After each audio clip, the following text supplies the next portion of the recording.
Happy New Year, everyone. Happy New Year. It's thought we'd start off with a little mute just to keep things, it didn't want you to think the program had changed at all with the new year. We get the same LML. That's right. David Lightbringer, your friend, the Dragon LML, sometimes Sir Nuno folk, the horned one. I am here. And actually, it wasn't muted. I had the wrong mic selected. I had a mic selected that wasn't plugged in, which doesn't make any sense. It does not work. It's not fit. Must quit. So yes, we are here with a very special New Year's Day stream. Not only is it the first day of 2023, it's also the day we resurrect the Green Man. And not only are we resurrecting the Green Man, we're resurrecting the Sacred Order of Green Zombies series, which we haven't touched in quite a while. So it's going to be a special one. This is going to be an expansion of some of the stuff we talked about in the Nightfort stream. So you'll want to check that one out. And there's a few streams I'm going to recommend as we go along. The origin of the others, obviously the first three Green Zombies, the secret origins of the Green Men. We're going to be building on all those ideas. I've got a new theory today, which I believe is going to tie a lot of things together and explain some of the primary mysteries of the Night's Watch and the Green Men and the others and all that shit at the Nightfort. So that's what we're doing today. It's going to be a nice one. I've got not a script, but an outline, essentially. So it'll be a structured live stream. And once again, this is the kind of material where I'd love to make it a produced video, but there's not a lot of art of what we're going to be talking about. So it'll just be basically showing you the same 5 Green Man pictures that I recycle in all those videos. Although I do love recycling Green Man pictures, blending them into weirwood trees and stuff. But yeah, so we got lots of timeline heresy today. And we're going to start off answering a primary question about Knights, King, and Queen and the others, okay? So, the Night's King. Let's start off with what we're told about Night's King. There's a gap in the story, if you will. And actually, I need to, let's see. I need to move my thing over so I can see what I need to see. How's that? That'll work. There we go. Very good. Okay, so he had been the 13th man to lead the Night's Watch, she said. A warrior who knew no fear. And this is Old Dan speaking, of course. And that was the fault in him, she would add, for all men must know fear. A woman was his downfall. A woman glimpsed from atop the wall, with skin as white as the moon, and eyes like blue stars. Fearing nothing, he chased her and caught her and loved her, though her skin was cold as ice. And when he gave his seed to her, he gave her his soul as well. He brought her back to the Nightfort and proclaimed her a queen and himself a king. Thank you, Thalia S., for the super sticker. And thank you for all the New Year's wishes, of course. Happy New Year to everyone. So, though her skin was as cold as ice, I said that. So he brought her back to the Nightfort, proclaimed her a queen, himself her king, and with strange sorceries he bound his sworn brothers to his will. For 13 years they had ruled Night's King and his corpse queen, till finally the Stark of Winterfell and Jormungand of the Wildlings had joined to free the Watch from bondage. After his fall, when it was found he had been sacrificing to the others, all records of Night's King had been destroyed, his very name forbidden. Welcome to Squishers. Okay, cucumber. Yeah, it's still clearing out those New Year's Eve lung squishers. We're almost there, but yeah. So, drinking game rules. What would be the drinking game rules? I'm not really sure. Maybe the chat can help out. If there's any lag, then just hit the refresh button on your stream. There shouldn't be. So, several things here, just to summarize what we've just been told. So, Night's King, supposedly the 13th man to lead the Watch. He's not called the Lord Commander, but he is the 13th man to lead the Watch. Glimpsed from atop the wall. This is a clue that makes people think that this happened after the long night. That's what we're talking about, essentially. When did this happen? And more or less, what I think is that Night's King and Queen, as you all know, is a story about how the others were created.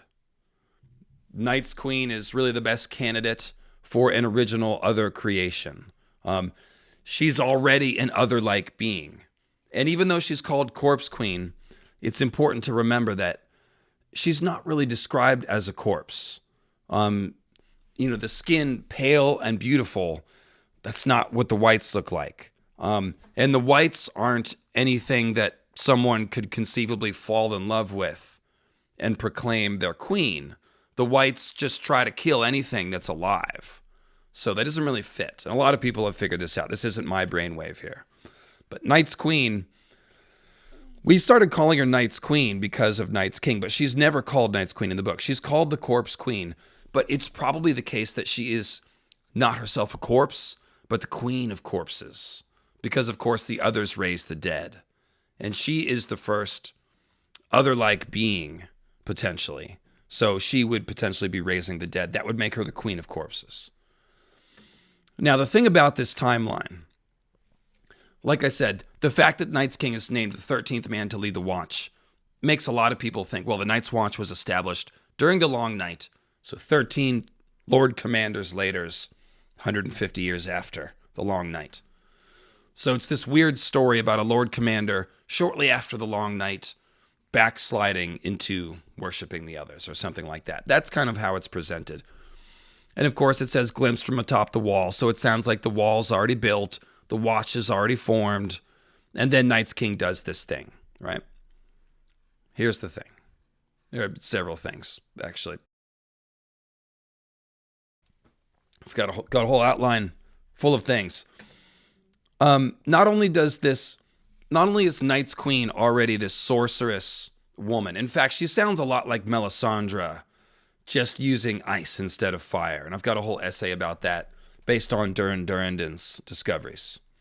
But it's essentially, when it says that Night's King was found to be sacrificing to the others, that's what tells us that he was doing the same thing that Gilly and Craster were doing, right?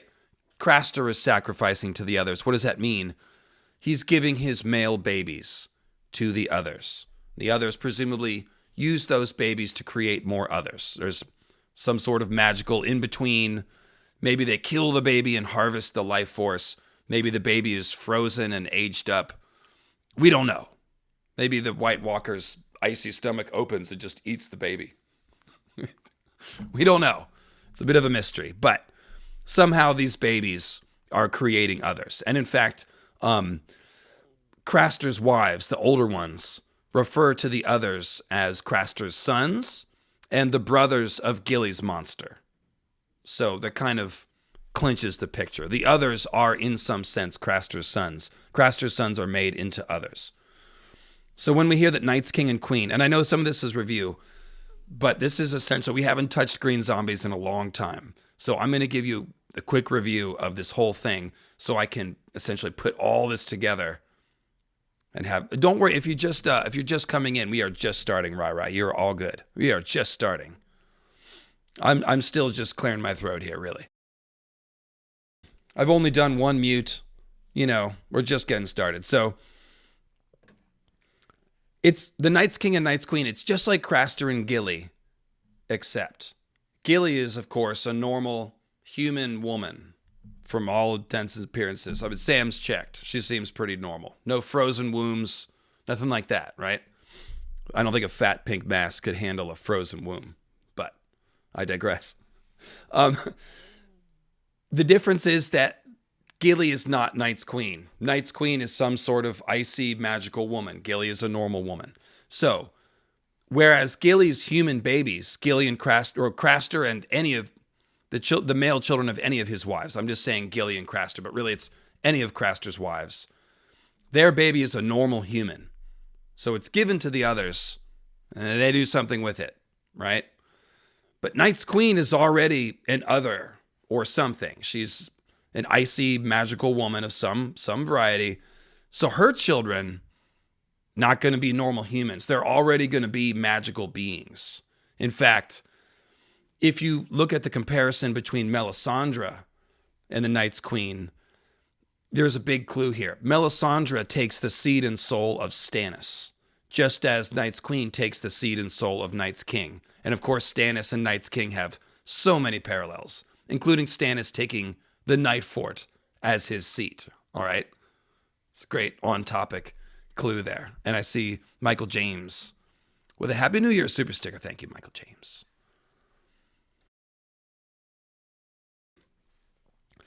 So Melisandre takes the seed and soul of Stannis, and she makes the Black Shadows that we call shadow babies. They're some sort of shadow assassins.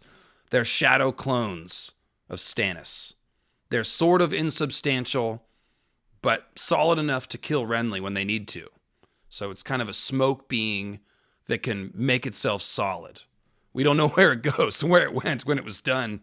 Hopefully it just disappeared and it's not running around giving people bad dreams. But yeah, I'm seeing the notification came late. Sorry, we're just getting started. Don't worry. And I'm just reviewing Green Zombies and Nightfort stuff. So if you're an old timer, we're just, you're fine. You're good. Just explaining Night's King and Queen and the timeline heresy around Night's King. That's where we're at. Yes, Night's King is a green man. Thank you for ruining everything inside Lewin Martell. Just go home now. That's it. Now, we're sort of getting to something like that. But yeah, that's cool. You're on the right page. On the right track. So Melisandre makes these Black Shadow clones of Stannis. She makes at least 2 of them. Probably just 2, but multiples. And they seem to be the same. So then we have Night's King giving his seed and soul to Night's Queen, and then they're sacrificing to the others, which means their children are becoming others.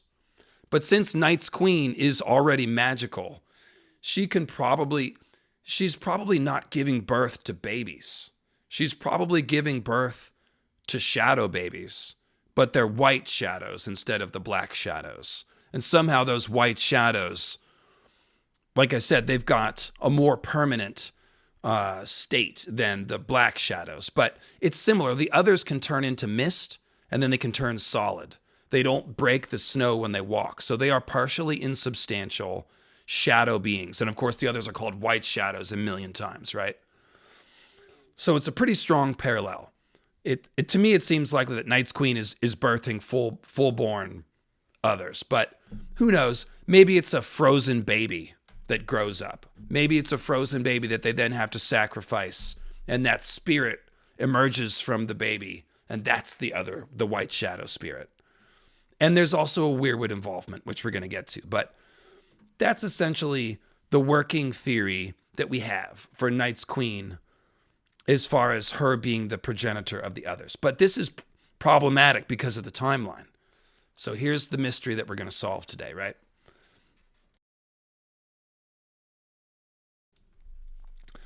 So first of all, about the timeline, this chronology about when Night's King lived isn't worth the paper that it isn't written on, because it isn't written on paper.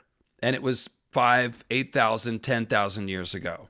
This is all word of mouth that eventually was written down at places like Winterfell and Castle Black. They do have records about this stuff, but it would have been records written down hundreds of years after the events. That doesn't mean they're completely unreliable. There will be elements of truth in them.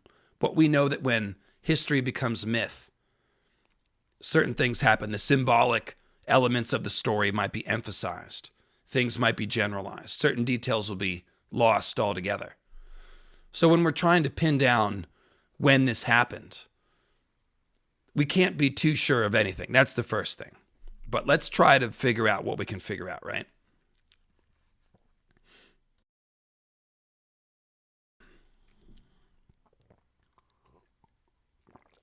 So the first thing I notice is that there's a lot of 13s.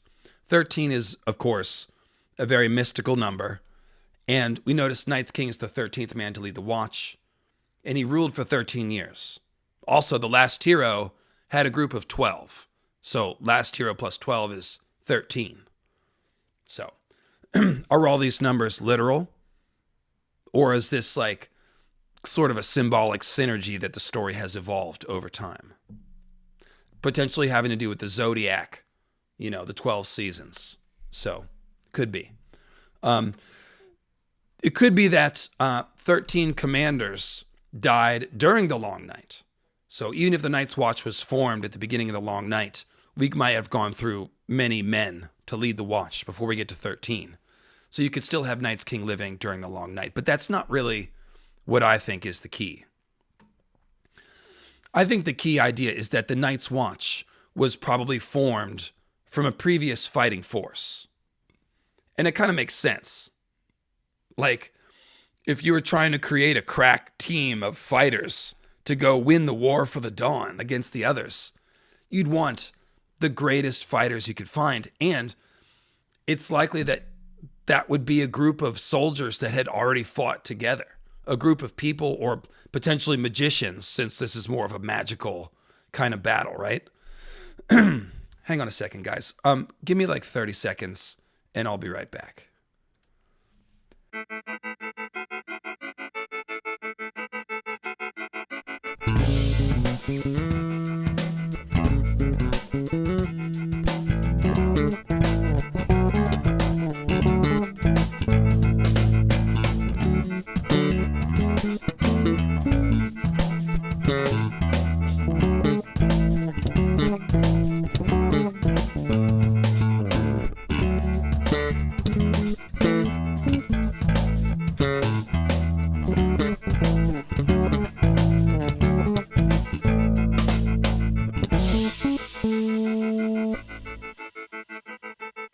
Praise Garth. Yeah, I was too lazy to pull the overlays down, whatever. You've seen the video before.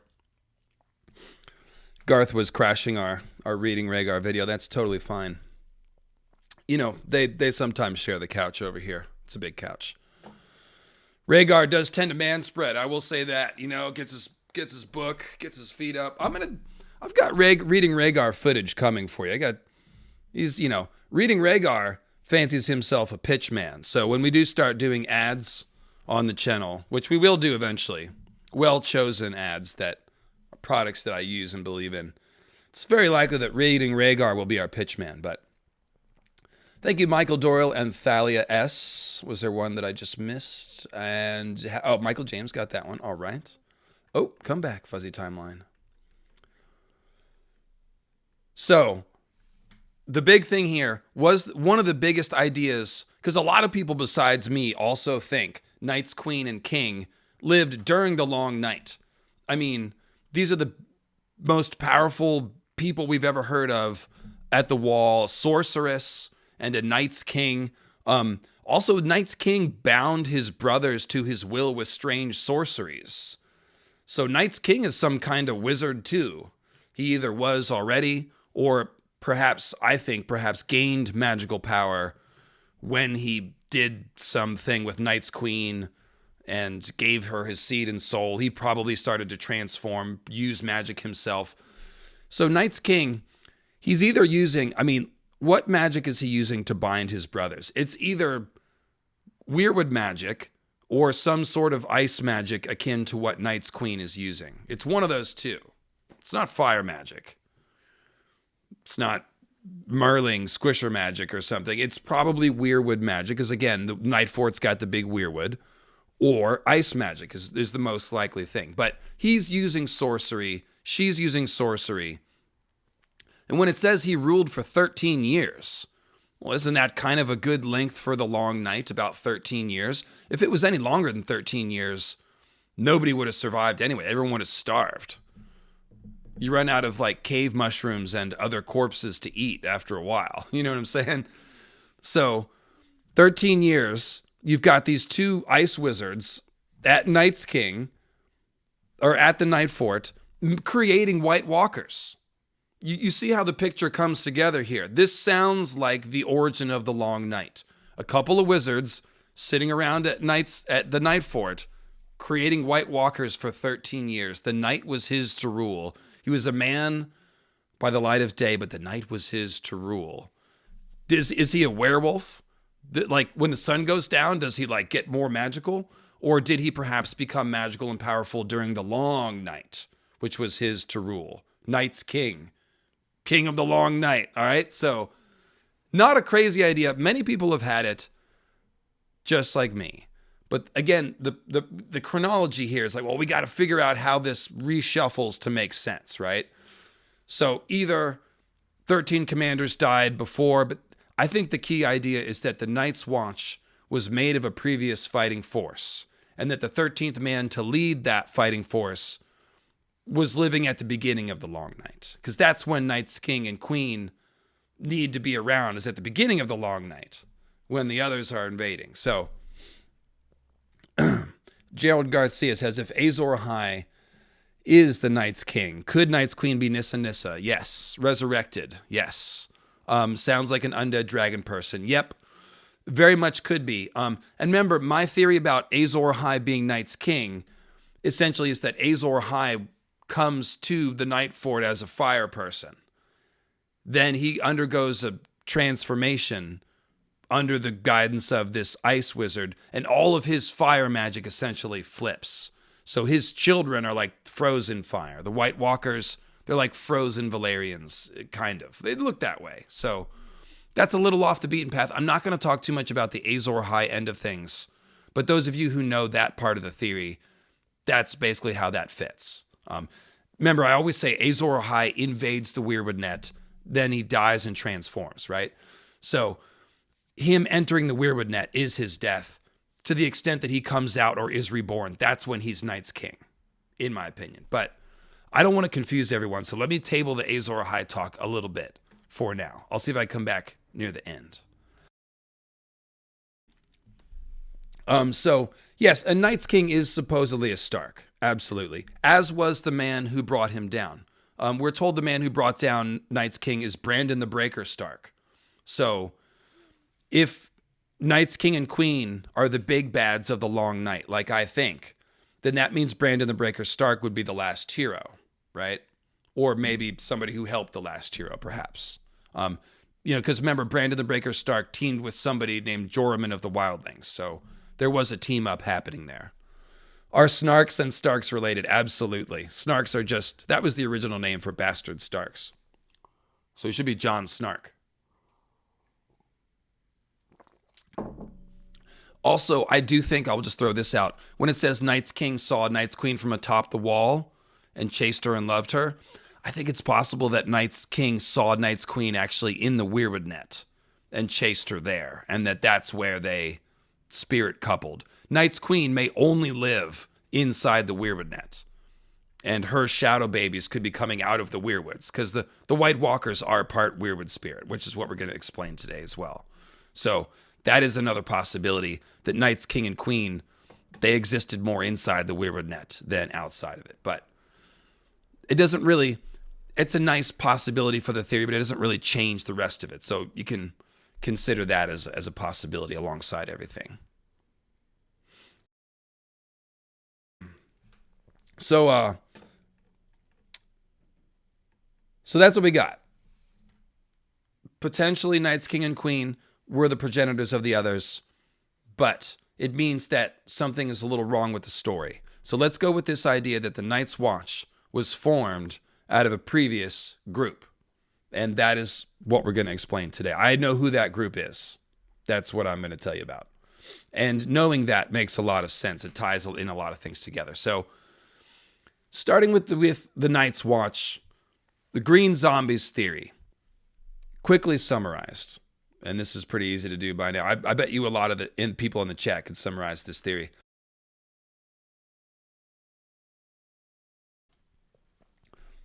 This is about resurrected skin changers. Okay? Jon Snow is about to become a resurrected skin changer. That's the first thing that we should notice. That's kind of where this all starts. Jon is dead. We know that from the mechanics of Second Life, Jon's spirit is chilling inside of Ghost right now. And in fact, his last words before he died was Ghost. You might notice that Jon's wolf is named Ghost. And the idea that the wolf housing Jon's ghost, probably foreshadowed by the name Ghost. But there's that. So Jon's spirit in his wolf, his body is out there cold in the snow. A lot of things could happen. I've suggested that the others might steal his body for a time. But at some point, Jon's spirit is going to end up shoved back into his resurrected body. We know that. Maybe Melisandre's fire's got to cleanse the other possession.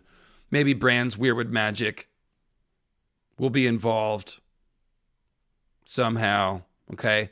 There's a couple of options here. But eventually, John's spirit is going to go from chilling in his wolf to back in his body. And when that happens, he will be a resurrected skin changer. Now, the cool thing about resurrecting a skin changer versus a Beric or a Catelyn Stark is that skin changers have this animal to act as a soul jar. Not a perfect one, but as a kind of soul jar. So with Beric and Stoneheart, we can see that not all of them comes back when they're resurrected. They really act more like a ghost. They're sort of caught up in the last things they were doing before they died. Beric was defending the small folk against the mountain, and so he just keeps doing that.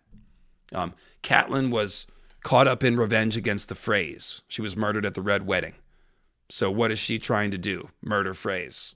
And potentially get Riverrun back for her house. And Winterfell as well, I think. Check out the Lady Stoneheart Winds of Winter preview I did with Quinn's ideas for all that stuff. But the point is, Jon's going to be a better zombie. And we need Jon to be a better zombie. We need Jon to be a little more there than Stoneheart or Beric for this story to have a satisfying conclusion, for this to feel like Jon, for Jon to have any sort of thing with Dany, whether that's just friendship or romance. We need him to be a better zombie. He needs to be better looking, okay? And he also needs to be more there. But this is the thing. When someone dies, like Beric or Catelyn, obviously a lot of their spirit has dissipated and gone out to whatever afterlife exists, right? But that's not what happens when a skin changer dies. When a skin changer dies, their spirit doesn't dissipate out into the ether. It goes into their animal. Now, over time, their spirit merges with the animal, become mingled with the wolf to the point where it's maybe inseparable. So it's a question of what Jon's spirit will be like when we port it back into his body. But I've predicted that it will be Jon and Ghost together, and that the wolf body will die. The wolf spirit and Jon's spirit, now merged together, will be in Jon's body, and that will make Jon like the wolf man, which is sort of a cool archetype. Shout out Teen Wolf. The wolf man, essentially. But the point is that I think Jon will be a better zombie because his spirit will be preserved to some extent in his wolf. So, skin changer zombies. Better zombies than normal zombies. Cold Hands is probably a skin changer zombie. Almost certainly. I would challenge anyone to debate me on this. Aiden P says, glad to finally catch a stream. Love your content. Can't wait for your breakdown of Winds.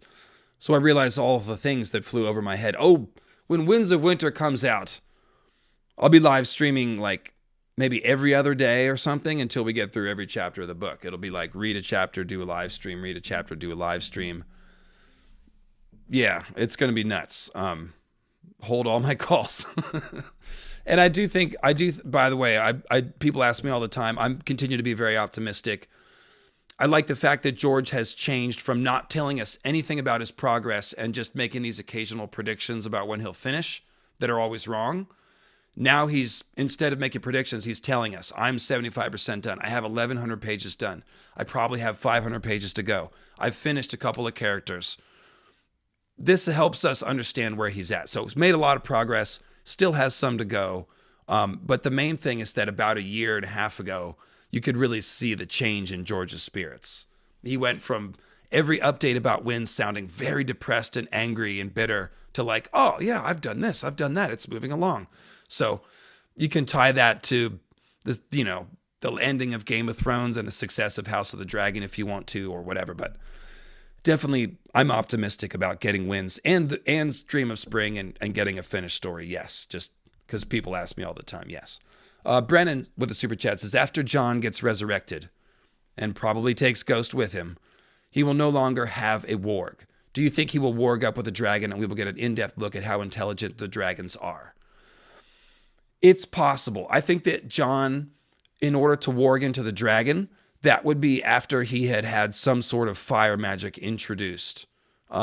Because he may not need to skin change or warg with the dragon. His Targaryen blood may be enough to ride the dragon. But if he's going to skin change the dragon, he's got to be a fiery thing, because the dragons are fire made flesh. And a human skin changer, I don't think, could skin change a creature made of fire. I think that would like burn the mind or something like that. But that's speculative. So but we do think that Jon probably will encounter fire magic at some point. Whether fire magic raises him straight out, or if his body is stolen by the others and then later freed with fire magic. But let's talk about cold hands.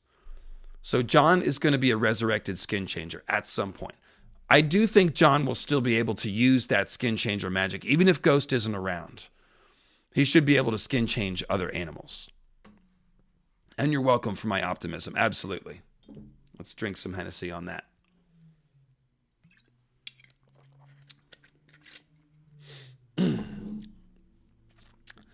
Oh yeah. It's good for the pipes. Me, Figaro. Oh, we're almost there. We're getting there.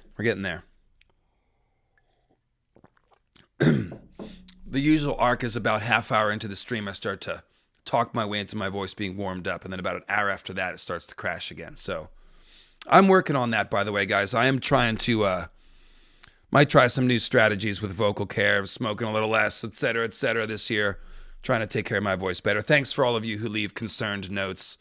I do appreciate it. You guys know I smoke to deal with my ADHD. I also have allergies, so I've always been a little congested just in general. So there's a mix of stuff going on. I'm not dying. I am all right. And one of my 2023 resolutions is to take a little better care of my voice. So I'm getting there.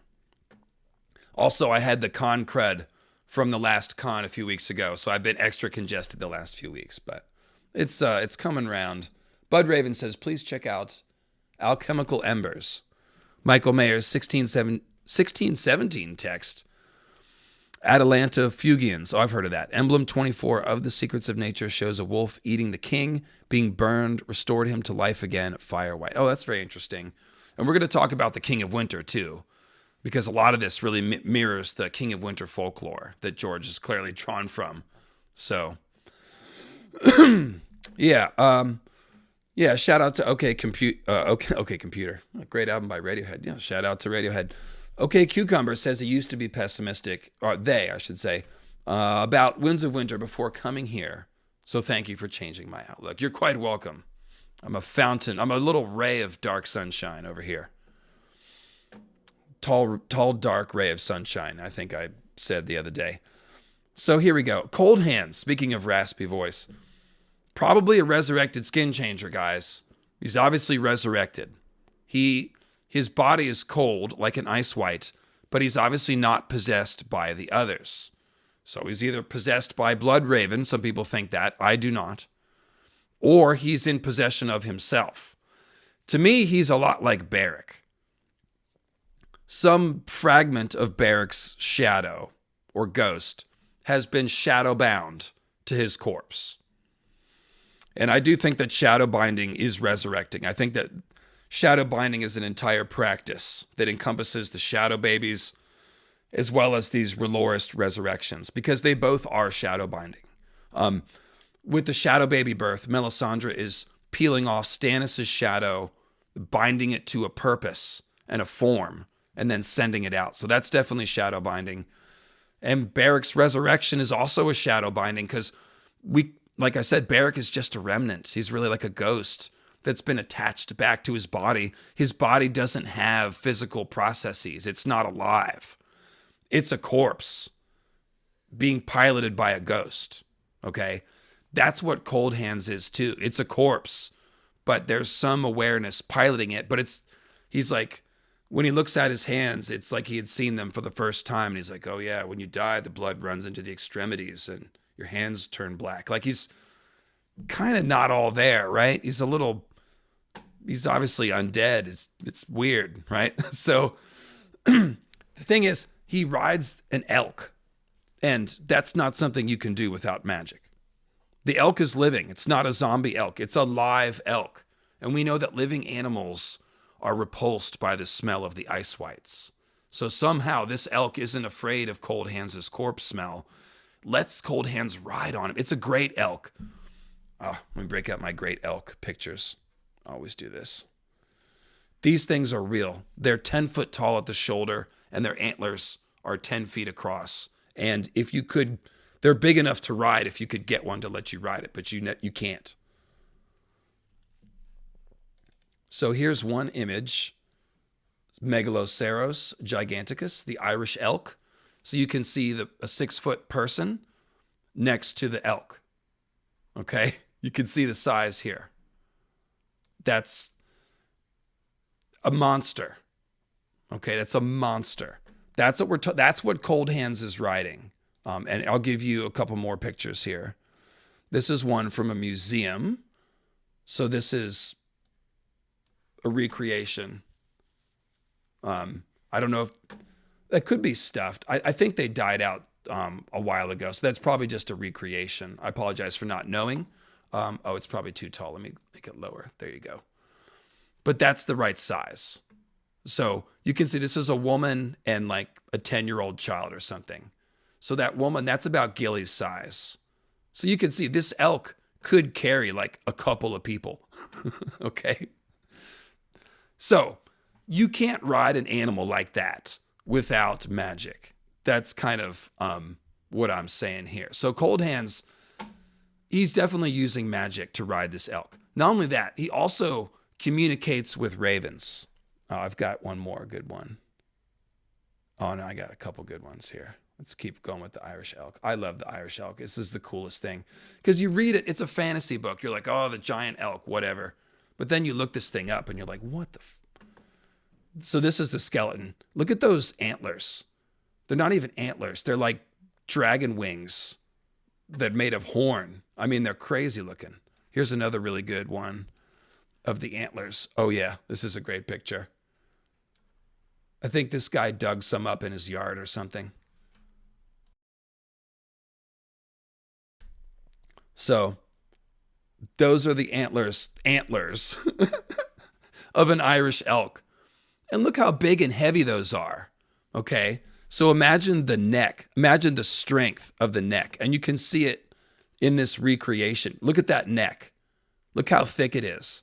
Think how strong it's got to be to move ahead with those things on there.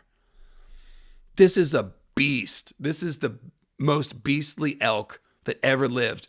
And the reason why Cernunnos is an elk person, or Cernunnos rather, is because Cernunnos represents virility, the virility of nature, sometimes of men, like the male virility, but it's strength and power, untamed power. That's what the elk represents. So the fact that Cold Hands is riding this is very significant. And I think I've gone on long enough. All right. Happy New Year. Let's get some more of this. Oh, yeah.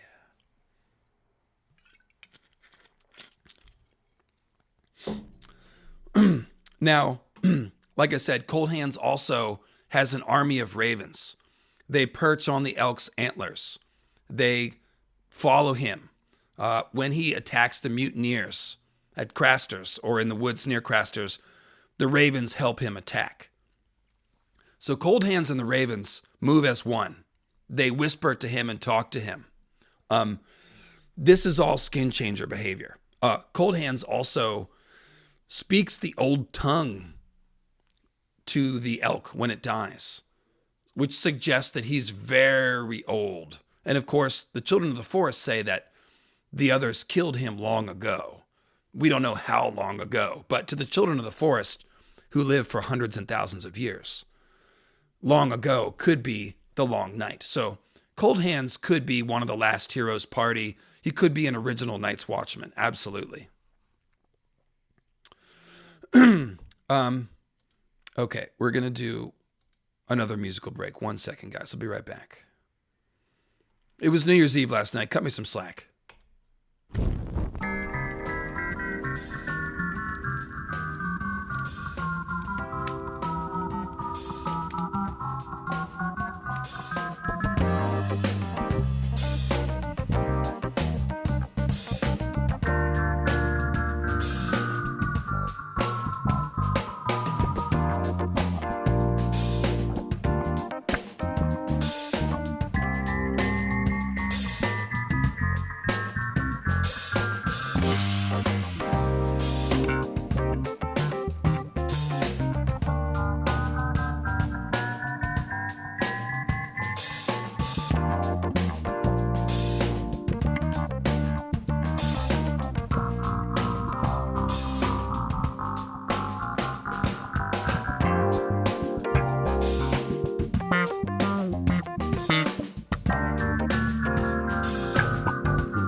By the way, guys, I will have more music coming for you soon. I appreciate the slack. Yeah, I've got a new amplifier, new Mesa Boogie bass gear on the way. I'm fired up to do some bass playing this year, so definitely gonna have some new theme music coming your way. Stay tuned. Stay tuned. Reading Rhaegar, just the beginning. It's coming. So, and by the way, yeah, I did see Les Claypool last night. Pretty awesome. That was definitely inspiring. But we're talking about Cold Hands, not Les Claypool. So Les Cold Hands, Claypool, Clay Hands. Bran thinks he might be a green man when Sam talks about him. And the reason why is because the green men ride on elks. That's what they do. So riding an elk, it's not just a random thing that I'm going, oh, it must be magic. The green men rode on elks, according to legend. Now, what are the green men? They're either Cernunnos people, like Garth, or some sort of maybe human magician or something. I'm going to get to that later, what the green men are exactly. But the point is, the green men are said to either ride elks, and in some stories they have antlers too. So they are both implied as Cernunnos people and also elk riders. Now, Garth the Green, also described as a Cernunnos person with the antlers and the green skin. The green men presumably might have green skin. So essentially what we can determine is that the green men on the Isle of Faces and Garth the Green seem to be the same thing. Was Garth the Green a legend that developed about the green men and eventually became one particular person? Was there one green man who was like unique and significant, and that's Garth the Green? That I think is more likely, but they definitely seem to be the same thing. And that also implies that, the thing is, Garth the Green is the progenitor of most of the first men, and possibly all of them. He's said to be the first man in Westeros. It is said that all the houses in the Reach, which is the most populous part of Westeros, descend from Garth the Green. And in some tales, even Lan the Clever and the Starks as well, Brandon the Builder, also descend from Garth, which would make the Starks and Lannisters Garth related too. Then we have the Durrandon, the ancient Storm Kings. They dress up like Garth the Green, like green men, with their stag crown and their antler wear, which the Baratheons just copied, right?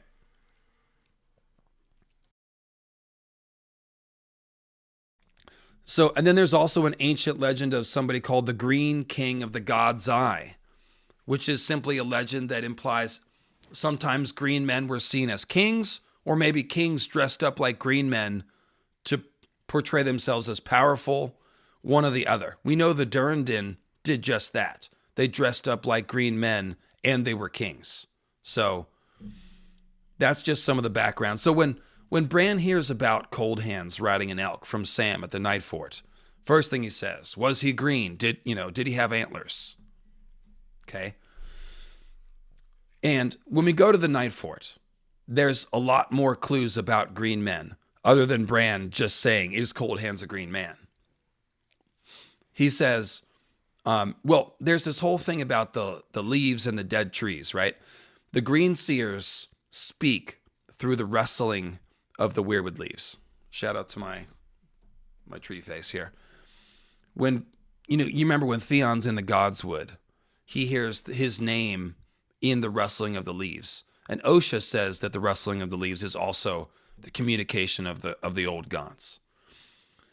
So here at the Nightfort, the leaves are rustling, but they're not on the trees anymore. The trees are dead, and the leaves are personified. They're scuttling all over the ground like roaches, and then they're an army of dead leaves. So this green seer talk, the leaf talk, has become an undead army.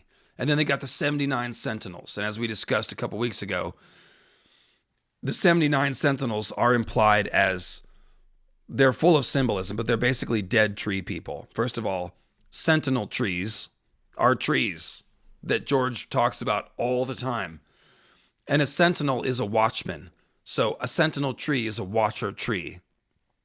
79 sentinels are Night's Watchmen. They are planted in the wall. They dig little holes in the ice, just like you pot a plant. And they put each one of these runaway rangers, because remember, they fled the wall, they were captured and led back, and as punishment, they were imprisoned in the ice. They were each planted in the ice like a little plant. Each one has a spear, so you have the tree trunk implied, and they also each have a war horn, which also implies them as horned people. So they're tree people, they're horned people, they're sentinel tree watcher people. It's redundant symbolism, but you get the point. They're tree people who watch and are Night's Watchmen, but they're dead and they're frozen in the ice. That comes right before Sam walks out of climbs out of the well and starts talking about cold hands and all that.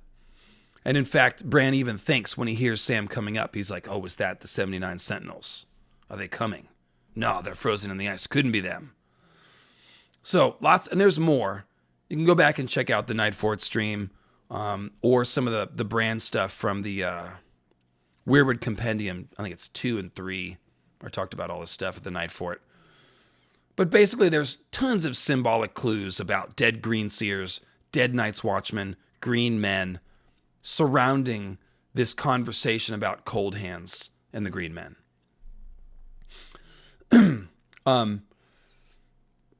Now, in addition to that, outside of that chapter, there's a lot of wordplay about dead men manning the watch. Dolorous said basically every time he talks, he says, we'll die, but they'll demand that we man our post anyway. Or, the Lord Commander wants the dead to talk. No good can come of that. There's like 3 or 4 Dolorous said lines. And this actually you can find in The Long Night's Watch. So it's Sacred Order of Green Zombies 3. This is actually Green Zombies 8, you guys. But back in Green Zombies 3, the original 3 are the important ones, 1, 2, and 3. That was the original trilogy. That's where the Green Zombies theory is first explained. So I'm summarizing from there, essentially. But Dolorous said is constantly talking about dead men manning the watch. And then there's these other quotes about how, at all those abandoned castles on the wall, only ghosts man the parapets. Stuff like that. The Night's Watch, also symbolically dead. It's an alternative to a death sentence. Taking the black is like something people do when they're given a death sentence, but that sentence is suspended. Then they dress in black. They go up to the wall where Jon talks about, all the warmth is gone. Everyone's cold and frozen, all this and that. Black is also the color of mourning, which you wear after a funeral. So we've got these Night's Watchmen. They can't have kids, as if they were undead. So there's lots of symbolism that implies the Night's Watch as dead, as ghosts, all these things. But the main point here is that resurrected skin changers, as Cold Hand shows us, they are... Oh, there's also the soldier pine. Yeah, the soldier pine is the same idea as a sentinel. It's a tree that's also a soldier, just like the Night's Watchmen and the others are both, in a sense, tree people and tree warriors. So, I don't know if I'd agree with that, Kelly. The show did Dolorous said so dirty. I mean, the actors certainly brought the part to life, I feel like. I mean, I guess we can always complain about the writing, but I don't know. I feel like he was pretty funny. Anyway, resurrected skin changers, the whole point of all of this crap is that they are ideal to fight the others. When you're undead, you don't need food. You don't need a fire. You don't need warmth. You don't need a place to sleep. You don't need to sleep at all. You can just go forever in the cold, indefinitely. So, ideal candidates to fight the others are zombies who are in possession of their faculties and potentially their magic.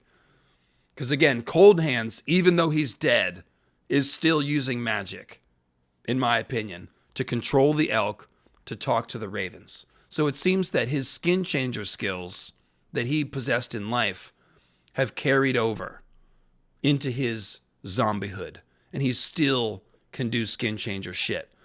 And that makes sense because Jon has barely used his skin changer magic. If he couldn't skin change anymore after he's resurrected, it'd be kind of dumb, in my opinion. So it makes sense that Jon is going to still be able to use his magic, potentially be more powerful with his magic. So that's what I think, just based on what we see with Cold Hands. A couple other tidbits that are important to consider here. There's a couple ideas that imply the Lord Commander of the Watch as a skin changer, meaning that the archetype of Lord Commander should be a skin changer. So first of all, Mormont always has a raven on his shoulder, right? And we think Blood Raven is talking through that raven. He probably is, but why does Mormont have a damn raven on his shoulder? It's a question nobody ever asked, but it doesn't make sense. The only people who carry ravens around on their shoulder, there's two groups of people that do that. Maesters, because they use ravens, train the ravens, and take care of the ravens. So the ravens perch on them.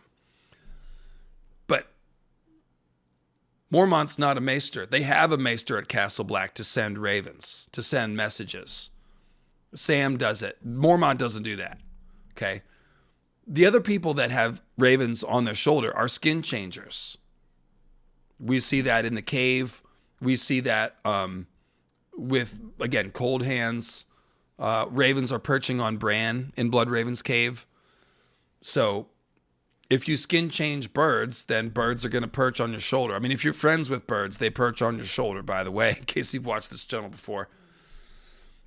So it's weird that the Lord Commander always has a raven.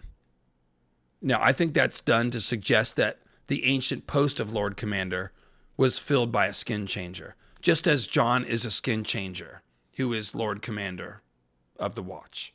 That's how it used to be. Just like the Starks used to all be skin changers. That's who they were. Because remember, I just said the first men all potentially descend from Garth the Green, which means that the first men all descend from the Green Men. The Green Men, if they are Cernunnos people, they are still humanoid.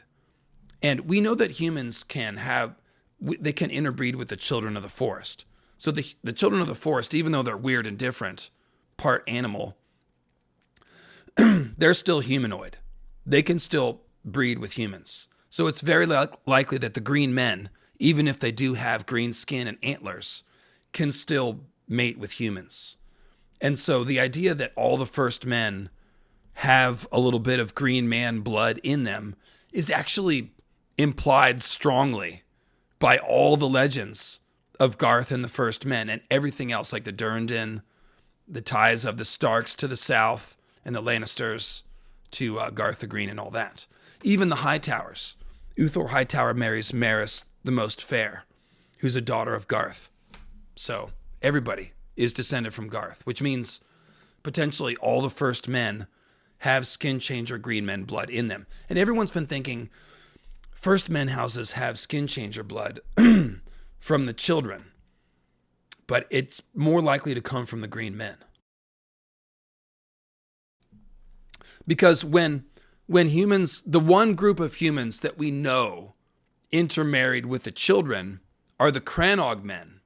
And what do they look like? They're short.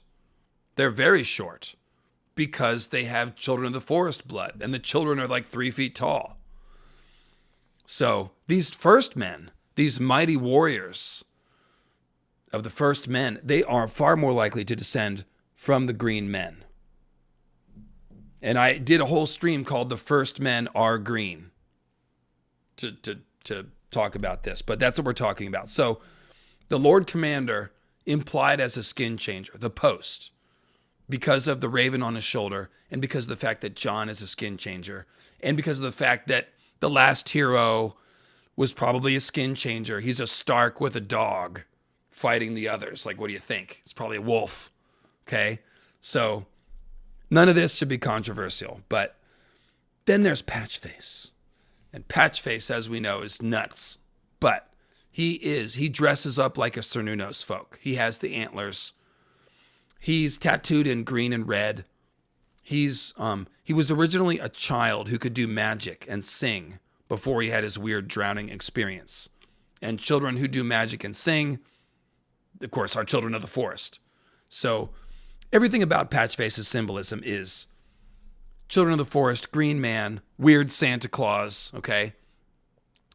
But when Patchface comes to the wall, which he comes with Stannis to the wall, Jon Snow is talking in the Shield Hall thing where he reads the letter and he's like, we're going to lead a ranging to Hardhome. Who will lead it?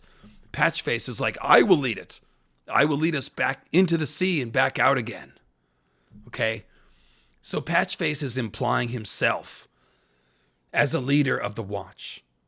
So that's another clue that the leader of the Watch should be a Cernunnos person, a green man, a skin changer, someone who can go into the green sea and out again, if you will. Okay?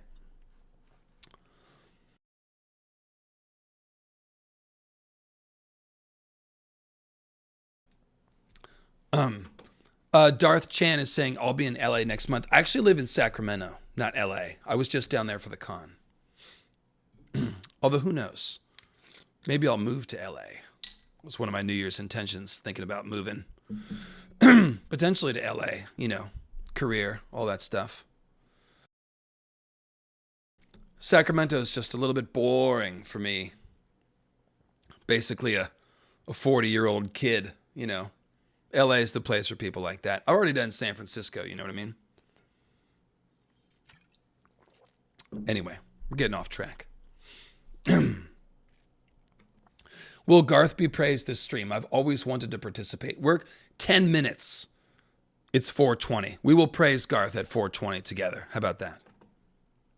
So 10 minutes. Get your bowls packed. So there's this weird. Okay, so that's the Patchface. Patchface is kind of an aside, but it's just another clue about green men leading the Watch and all that stuff. So the first Night's Watch guys might have been skin changers. That's the theory here. Resurrected skin changers. But to be a resurrected skin changer, you've got to be a skin changer to begin with, right? So there you go. LMLA. Oh, I like that. Thank you, Carl Karsnark. Yeah, I don't think I'm going to move back to San Francisco. It's just kind of like going back where you've already been. It's not going to be as good as it was when I was in my 20s. So time to do something different, I was thinking.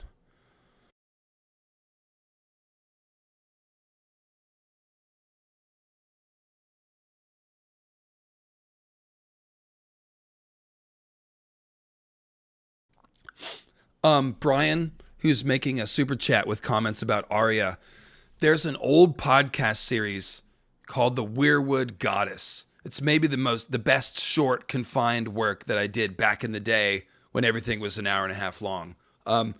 3 episodes, The Weirwood Goddess. It's all about Nissa, and one of those is called the Arya thing. It's all about Arya's Children of the Forest symbolism. It's great shit, man. It's great. So that's what you're talking about. We went into the House of Black and White, all the Weirwood symbolism there, all that stuff. So let's talk about the origins of the Night's Watch. The Night's Watch, first of all, they swear their oaths to the Green Seers. Now, if you worship the Seven, you say your Night's Watch vows in the Sept. But before the Andals came to Westeros, all of the Night's Watchmen would have been first men, unless a couple Ironborns snuck in there, which you'd have to drag them kicking and screaming. They're pretty much all first men, the original Night's Watch. So we know that first men say their vows in front of heart trees, which means that when they say, I will protect the realms of men, I will be the shield, I will be the sword in the darkness, I will father no children. They're swearing all this to the Weirwoods, so to the old gods, to the Green Seers, to the Children of the Forest, however you want to say that. That's heavy shit. Like, why is the Night's Watch swearing their oaths to the Weirwoods? Well, because the Children of the Forest helped organize the Night's Watch. They helped the first men rally together and defeat the others to win the battle for the dawn and to end the long night. The children helped with all of that stuff. The Last Hero story Also has him struggling. All his companions die, his dog and his horse die, but then he's helped by the children. So again, the children of the forest helping mankind during the long night. We also know the children used to provide the watch with dragon glass during the long night, right? Not during the long night, for a long time afterwards too. So the older records of the watch say that the children provided them with dragon glass. So the watch is promising the children and the weirwoods will defend the realms of men. Then the children are like, well, here, have some dragon glass. I mean, it makes sense, right? You can see what's going on here. It's a partnership. Almost like they made a pact or something.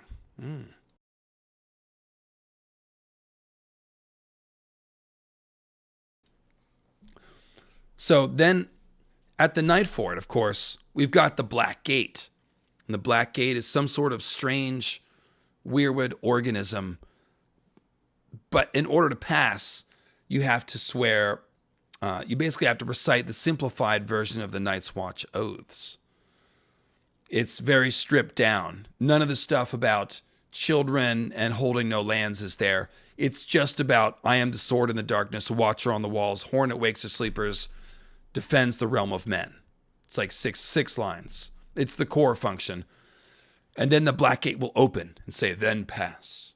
So clearly the weirwoods, meaning the green seers, the weirwoods, the old gods, the children, and the Night's Watch have been like this. They have a common origin. The origins of the watch are heavily tied to weirwood magic in every sense, in every facet.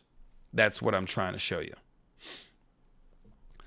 So when we see the last hero's story, he's got 12 friends, a horse and a dog. They all die. He's actually seeking out the children of the forest, supposedly, in the cold, dead lands in the north, seeking out the children during the long night, trying to find a solution. Eventually, he does find the children, and of course, they help him. Then there's this gap in the story, and because Old Nan's story is interrupted, right? And then later in the chapter, Bran's like, oh, the children of the forest, they helped the last hero. Maybe they'll help Benjen. So we know the children of the forest saved the last hero. Then there's a song that Great John Umber sings at Winterfell. And he sings a song about the War for the Dawn. And it says when he gets to the part in the song where the Night's Watch rode out to win the War for the Dawn, he blew a horn that sent all the dogs to barking. So we know that, according to legend and song, the last hero, after he gets help from the children, reemerges as the leader of the watch. And he leads them against the others and wins the battle for the War for the Dawn. He also has a sword of dragon steel when he does this. So, where did those Night's Watchmen come from? That's the question. His friends died. His sword breaks. There's a gap in the story. The children help him. And all of a sudden, he's got a new sword. And he's got new friends. So, all this shit about resurrected skin changers, though, and all this stuff implying the Night's Watch as dead men, suggests that maybe the last heroes, men of the watch, were his original 12 companions who died. That's the theory here. His companions died, but were resurrected and became the Night's Watch. And that's why all the symbolism implies them as dead. And that's why we see Cold Hands and John as undead skin changers who are Night's Watchmen, because that's a thing. And that's why Cold Hands is so old, is because undead skin changer Night's Watchman is a very old idea, perhaps the original idea. So then we have this weird passage in the cave where Bran is, of course, having his first Weirwood dreams, and he sees Ned in both rounds of Weirwood Dream. And when he comes back to the cave, he's like, I saw my father. He was alive. And the Leaf is like, no, he's dead. Don't try to call him back from death. Which is a weird thing to say, Because Bran wasn't saying he was going to try to resurrect him. He's like, no, he's alive. He doesn't understand the time wonkiness of the Weirwood vision. But instead, the children of the forest are like, oh, don't try to raise the dead. It's like, well, why would they tell him don't try to do that unless he can do that? If it was impossible for greenseers to raise the dead, there would be no reason for Leaf to say, don't try to raise the dead, oh, young skin changer who doesn't know the rules yet. So raising the dead is something the skin changers can do, but is probably a taboo. Just like Varamir tells us there's various taboos. You're not supposed to mate as a wolf or eat the flesh of man as a wolf. Varamir does both. Bran does both. No, I'm sorry. He doesn't mate as a wolf. That hasn't happened yet. Praise God. Stay tuned for the Winds of Winter. But he has, of course, eaten the flesh of man as a wolf. So there's that. And he's also skin changed to human, which is against the rules as well. Oh, didn't Night's King bind his brothers with strange sorceries? Yeah, he may have skin changed them.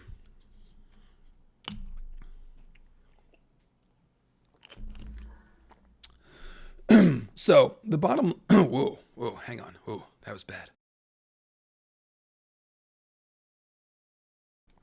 So the bottom line here is that all of this help from the children of the forest to the Night's Watch, it might amount to the children of the forest raising the dead. If greenseers can raise the dead, then the children of the forest, some of whom are greenseers and skin changers, can presumably raise the dead. So how did the children help the last hero? How did they help the men of the Watch assemble? Like, that doesn't even make sense. Why would people need the children of the forest to group them together as a fighting force? Like, that's what men would do, is form a fighting force. We need the A-team. We need the Avengers team. Let's go fight the others. The children would be providing a magical component to all this. So it would be the resurrection. That's what it would be. And I'll also point out that all of this teamwork sounds a lot like a pact. And with that, let's praise Garth together. To the tune of the Mythical Astronomy theme song.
Did somebody say horny? I seem to have gotten hornier over the break.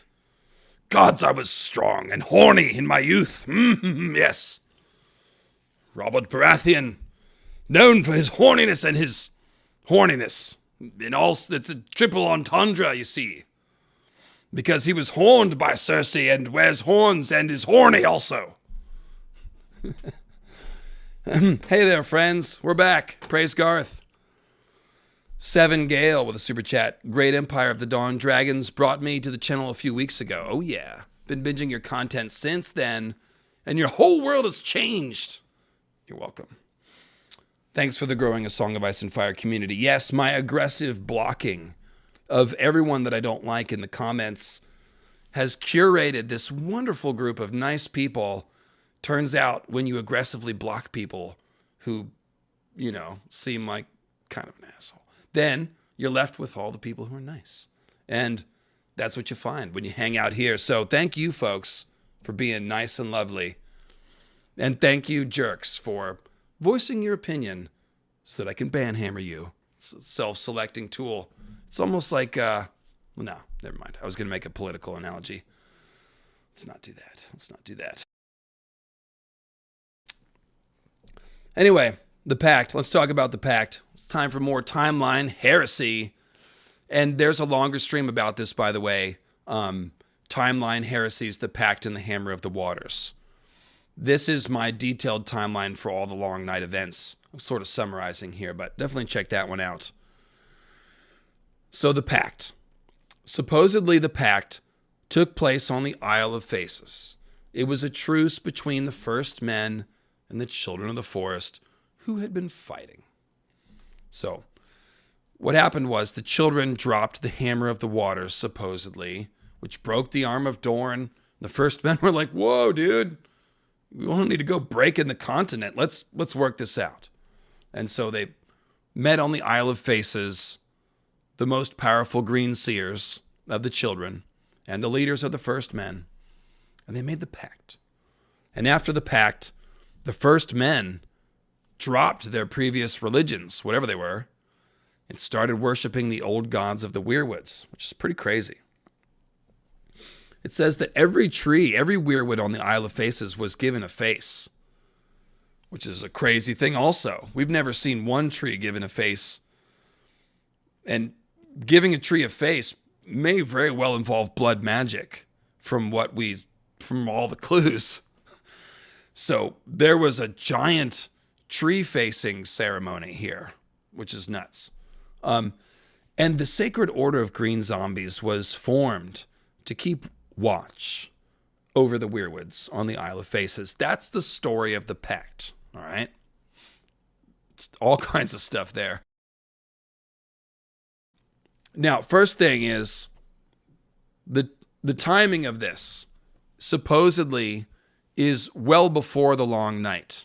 That is what we're told, is that this is in the Dawn Age before the Long Night. Poppycock.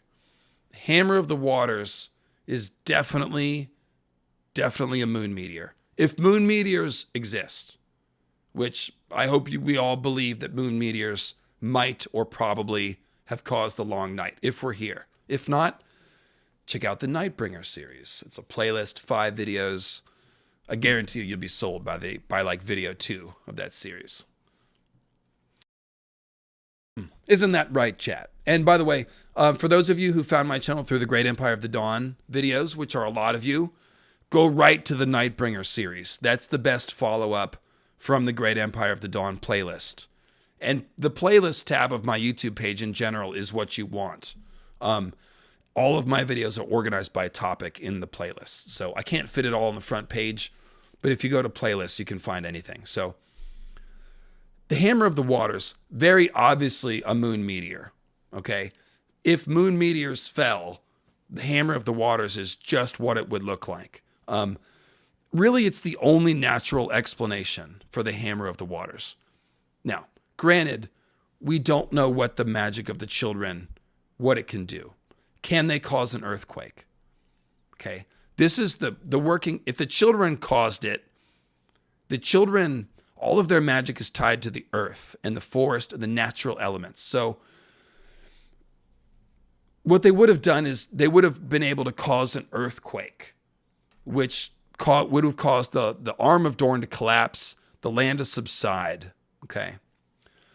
The problem with this story is that not only do we never see the children of the forest do anything like causing earthquakes. It's not impossible, but we've never seen that. We're told that they did it to prevent first men from crossing over the arm of Dorne into Westeros, but the first men had been crossing for thousands of years and were all over Westeros already. So that would have been a case of closing the barn doors after the horses get out. And for those of you who are not from the country, what that means is that if your horses escape from the barn, closing the doors afterward doesn't do a whole damn lot of good because they already escaped. You want to close the doors before they escape. Okay? So breaking the arm of Dorn doesn't make sense because the first men were already there. And some of them could probably sail on boats. It's not very far. So, Children of the Forest also doesn't really make sense that they'd break the earth because everything they do is in harmony with the earth. They are the prototypical wood elves of fantasy and folklore. They live in harmony with the earth and they accept that their time is fading and passing, right? So, I really don't think the children of the, well, let's put it this way. It does not fit what we've been told about the children to destroy the earth to save themselves. Because right now they're dying off and they're like, yeah, that's fine. Our time is up. It's cool. Okay. That's their philosophy. So it really doesn't fit that they would drop the hammer. Also, if you could cause a giant earthquake like the Hammer of the Waters, which supposedly the Children of the Forest only accomplished through massive blood sacrifice of their own young on the Isle of Faces, which is nuts because there's not very many children. So they're going to sacrifice their own young, or maybe a ton of human beings, maybe. That's what also is suggested. But the point is, it required a huge act of magic, supposedly, for them to drop the hammer. Well, the first men live in ring forts. Okay, which means they cluster together on hills. If you can cause giant earthquakes before you break the arm of Dorn, which again is strategically useless, you would cause small earthquakes at the ring forts of the first men. Okay? Specifically at Winterfell, where there's already a geothermic activity and thus probably a fault line of some kind. But they never do that. The children never do that. They never do a small hammer anywhere.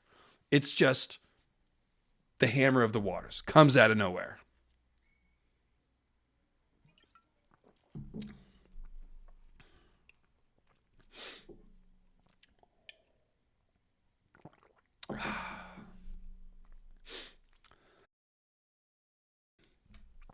So I've told you all these reasons why it doesn't make sense that the children dropped the hammer. But again, if a meteor, if the moon cracked and some amount of meteors fell to the earth, and the long night is some sort of magical impact winter, then we should have record of fire falling from the sky, and we should have record of things that sound like meteor impacts. So, the Hammer of the Waters fits perfectly. A large meteor impact is powerful enough to break the arm of Dorn. And I've seen a geologist prove this. Not that George is a geologist, but that's definitely in the wheelhouse. George happened to name one of the Stepstone Islands that is the remnant of the arm of Dorn, Bloodstone. And in fact, that's the biggest island in the Stepstones. And it's the one where Daemon Targaryen, who is an Azor Ahai figure, declares himself king on Bloodstone. And of course, Bloodstone Emperor is the one in the east, remembered as causing the long night. He's some sort of evil Azor Ahai figure, evil sorcerer. He worships a meteor. Okay? So that's another clue about the long night being caused by meteors, is that the Bloodstone Emperor worshipped a magic meteor. And even his name, Bloodstone, although bloodstones are real stones, of course, and I have a lot of bloodstones all over, actually. They're all pretty small. I don't want to try to hold it up to the camera and do that whole thing. But meteors are called bleeding stars in A Song of Ice and Fire. So a meteorite is a bloody stone in myth speak. So the Bloodstone Emperor worships a magic meteor, right? It's kind of, you see how this works. Okay, so Bloodstone Island being in the arm of Dorn is kind of like putting the Bloodstone Emperor did it sign on the arm of Dorn. It's a clue that the armor of Dorn was broken by a bleeding star, a bloody stone, called down during the long night. Then we have Durin God's Grief, who is remembered as building Storm's End. The tale of Storm's End involves these storms, but there's one big storm, right? He builds his big castle, and they send this. He has a wedding to Eleni. The gods send this ultimate storm. It kills everyone except for Eleni, who shelters during God's grief because Eleni is a goddess, so she can do that. Then Durin declares war against the gods. He builds this impregnable castle, Storm's End, and the storms forever after rage up the narrow sea. So if we take the mythology out and just look at the historical record in this myth, what it tells us is there was one big storm that killed a lot of people, including tidal waves. Not just a storm, but waves that were the storm gods sent against Durin. And it destroyed his castle. So it's really a flood that we're hearing about. It was one big flood and storm. And then after that, the weather changed. And forever after, there were storms where there were not before. So this is a very good myth as far as like having a root in actual history, okay? Because this is the kind of thing people would make up to explain natural phenomenon. So this is great because the arm of Dorn breaking would change the weather patterns.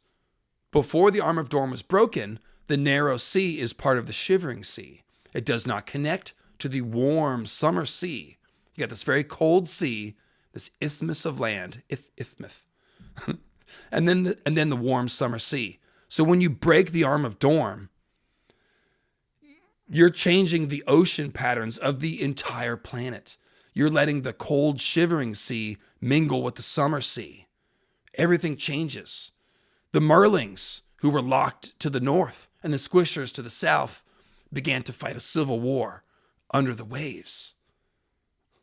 Sorry, sometimes I just can't resist.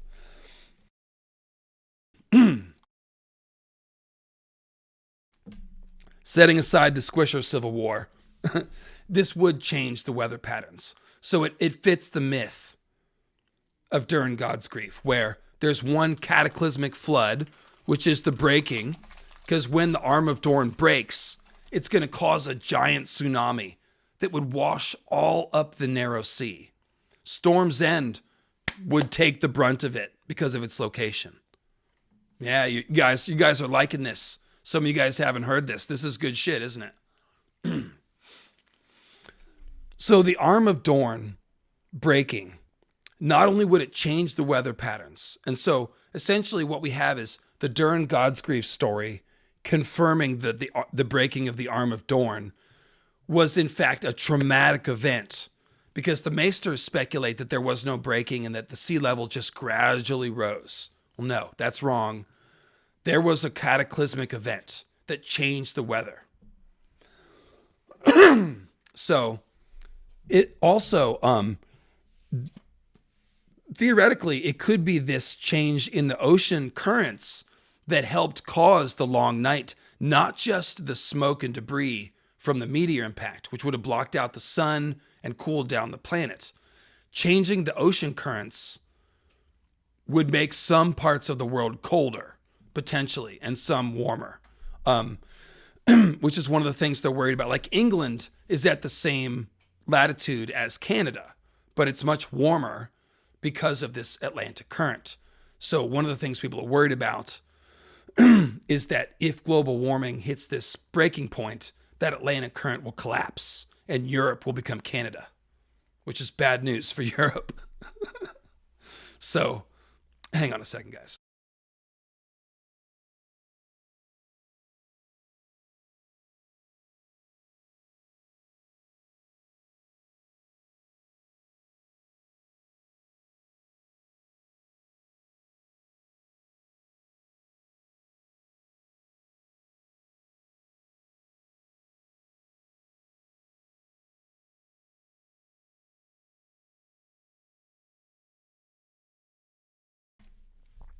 Let's see here. Sorry, guys. I'm having trouble with the voice right now.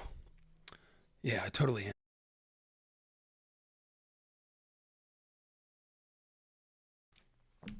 Okay, so what this means, let's see here.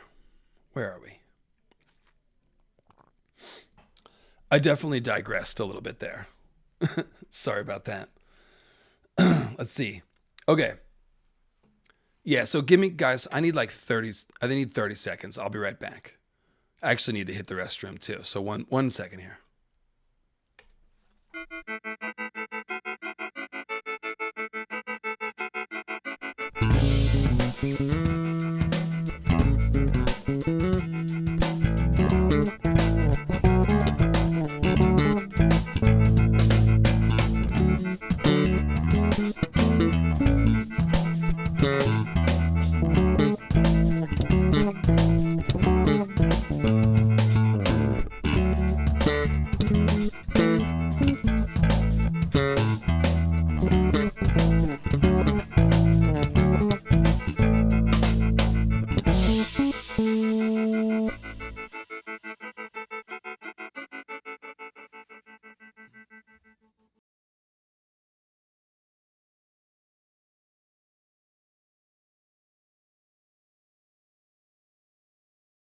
Okay, and we're back. Okay. Woo, I was worried there for a second. Thanks, guys. Yeah, well, New Year's Eve was up late. Blah, blah, blah, blah. Okay, so if the Hammer of the Waters was a moon meteor, this changes everything about the pact. This is the important part.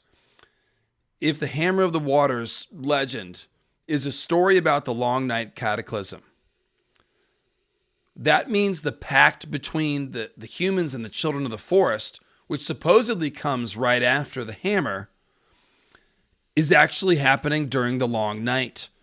And that makes sense. Because why would the first men give up their religion and worship a new religion of the little forest elves? Well, if the forest elves were the only reason that mankind survived the long night, that's why. That's why. Because during the long night, it's a cultural bottleneck. All the previous institutions that had power would be gone. Because during the long night, it would have broken into chaos, anarchy, starvation. No government holds power if people don't have food. That's the whole part about King Bread, right? With Joffrey. When people are starving, you can't maintain order. You just can't. So during the long night, all the previous kings and lords and systems, they would have broken down. Very few would have survived. After the long night, you'd see all new cultural traditions started. You'd see different people taking power. Everything would change. So the long night is really the perfect explanation for why did the humans switch religions. Well, the children of the forest and the power of the weirwood magic, that's what saved the first man's bacon during the long night. So this makes sense. That's why you'd make a pact, right? Sorry for burping on camera. You have this conflict between the first men and the children.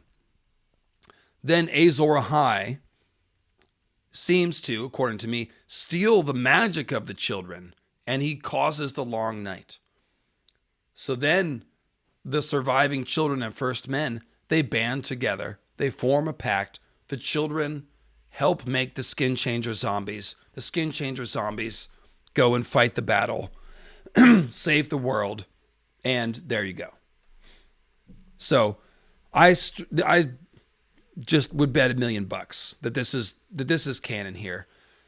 Hammer of the Waters during the long night, the pact during the long night, and that's why the switching of religion. Now, interestingly, the legend about the Hammer of the Waters also involves the Isle of Faces.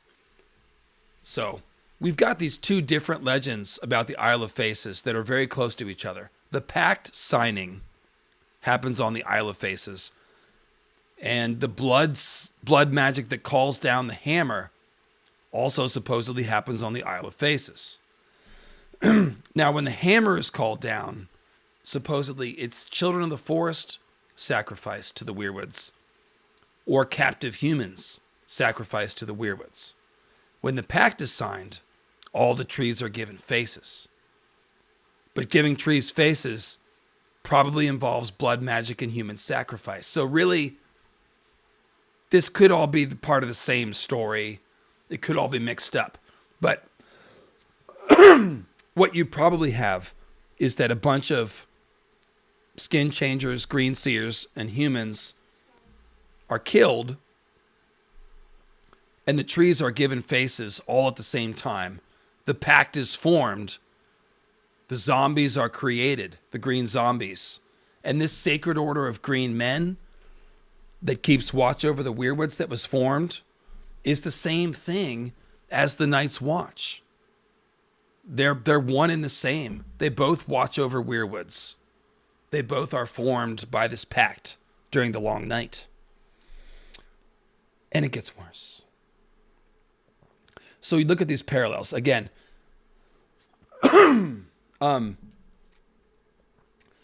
okay, never mind. I'm sorry, I'm getting ahead of myself. So let's go to the Nightfort now.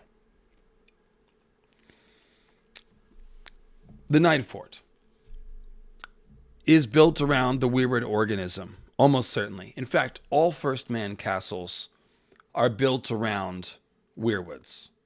This is a fact. Winterfell, obviously built around the Godswood.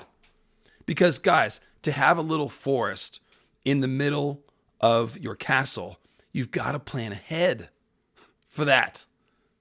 Otherwise, you got to like tear down buildings and then fucking create a forest. That's not what happened. They built the castles around the magic trees, which are eternal. We see that at Storm's End, Winterfell, Highgarden, Riverrun, other places. So when we see the Nightfort with its weirwood sprout in the kitchen and its weirwood gate down below the well, it's very likely that the Nightfort was built around the weirwood too, because that's what the First Men do.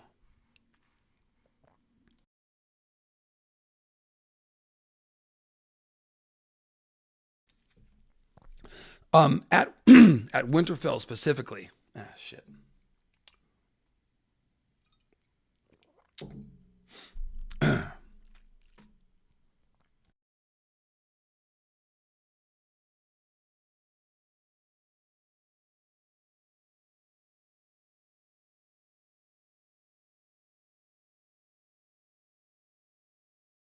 I really don't want to have to stop this and do a part 2. But that's where we're getting. I'm having some trouble here. And I want to entertain you. I don't want to sit here and struggle. Let's see. I'm brewing a cup of tea, so we'll see if that helps. Just have these frogs keep working up.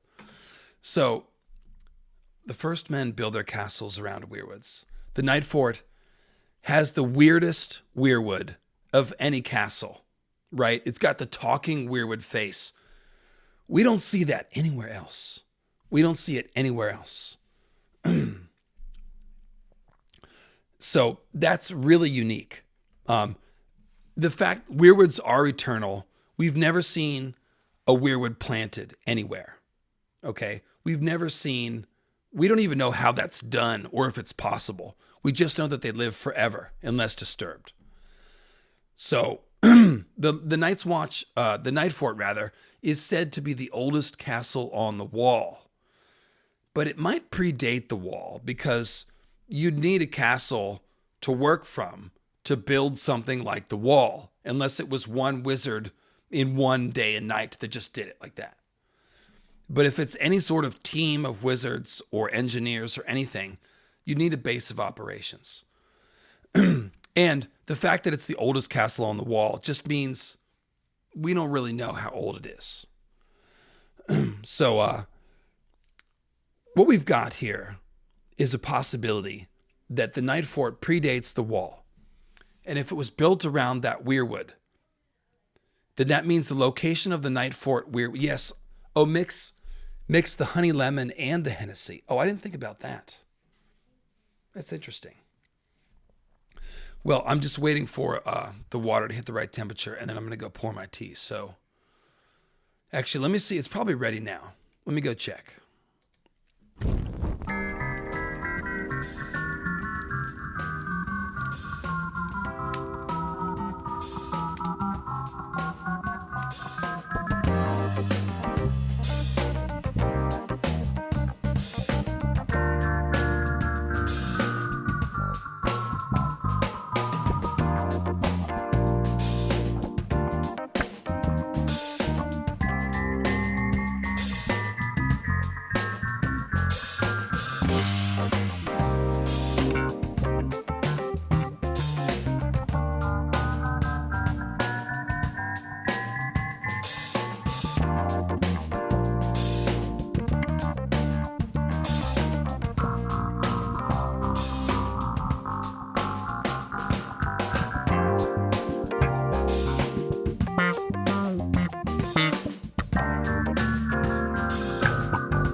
It's mythical astronomy theme music day. Sorry, guys. All right. I do think, yes, I'm willing to suffer for you. I need to get control of this so I don't have this problem, obviously. But again, I'm working on it. So it's just tough. I mean, like I said, I had a cold 3 weeks ago, but I can't really just stop streaming. And I can't stay away from you guys. So, all right. So look, yeah, it's a good thing the tune is funky, right? So, if the Nightfort's built around the weirwood, it's possible that the Nightfort weirwood dictates the location of the wall. And that kind of makes sense. And Wiz the Smith has speculated that there's probably weirwoods at every castle along the wall and probably in the foundations of the wall. And it could be weirwood magic that was used to raise the wall because ice is water. And water, ice, these are natural elements. So potentially green seer magic is like the original magic, and that ice and fire magic even are derivative of it. But it could also be that green seers can control the elements at times. Could be. So it could simply be that we're dealing with something like the hinge of the world, where the wall was built where it was built because there's already a magical ley line there because of all the weirwoods, something like that. So there's a couple different possibilities, but it does seem like the Nightfort is built around the weirwood, could be older than the wall, and that means that the location of the wall could be determined by the weirwood. So the Nightfort potentially is a castle that was built to protect this unique weirwood organism. Now, we don't know if there might be other talking weirwood faces out there somewhere. There could be. But we've only seen the one. And the one that we've seen is at the Nightfort.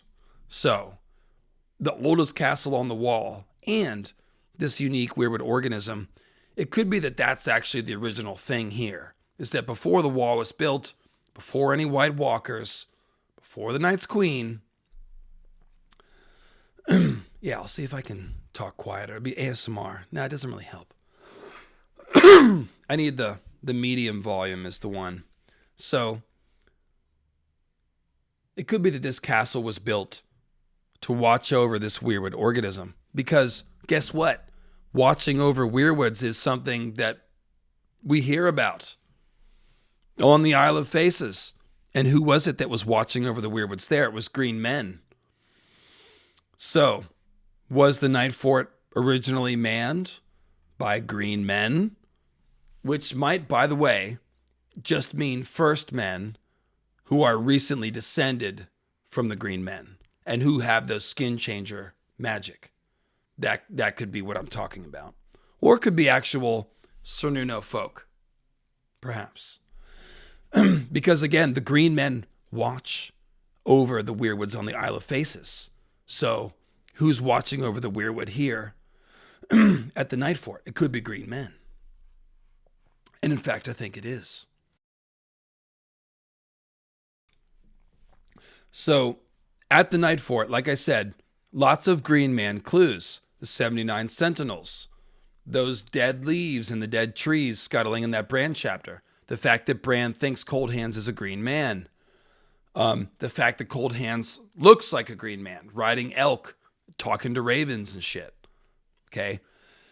Then we have Sam's connection to all this. Sam is the one that comes through the Black Gate and back. He's from House Tarly. House Tarly descends from Harlan the Hunter and Herndon of the Horn. And that's just a word scramble of Herne the Hunter. Herne the Hunter is a figure from British folklore. He's a dead Green Man, guys. He hung himself on an oak tree and then now rides a horse. He's got antlers, and he's a dead guardian of the woods. He's got a ghostly train behind him. It's associated with the wild hunt, basically. And if you're not careful at night in the woods, you'll be forced to join his ghostly train, just like the thing that came in the night, by the way.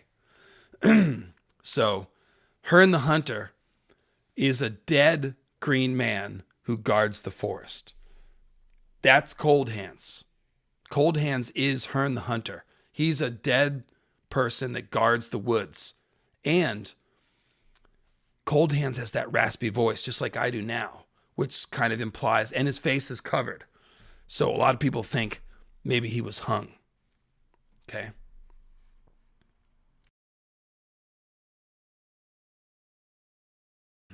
Let's check my tea here.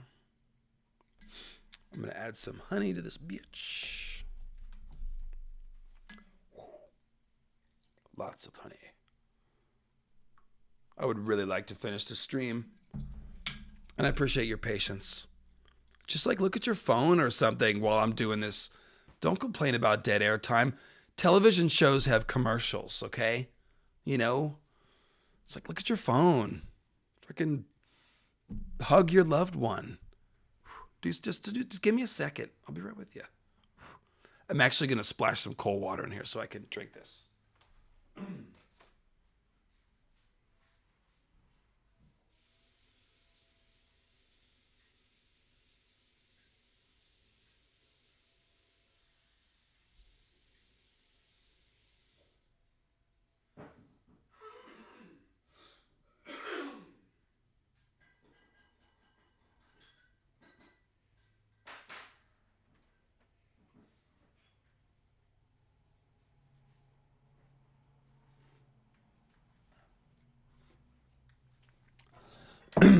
All right. Why is this microphone weird?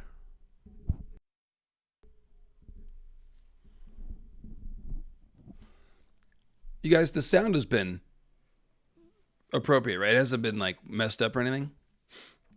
The microphone was colored yellow instead of green. I'm not sure if that was... I'm not even sure what that means, really.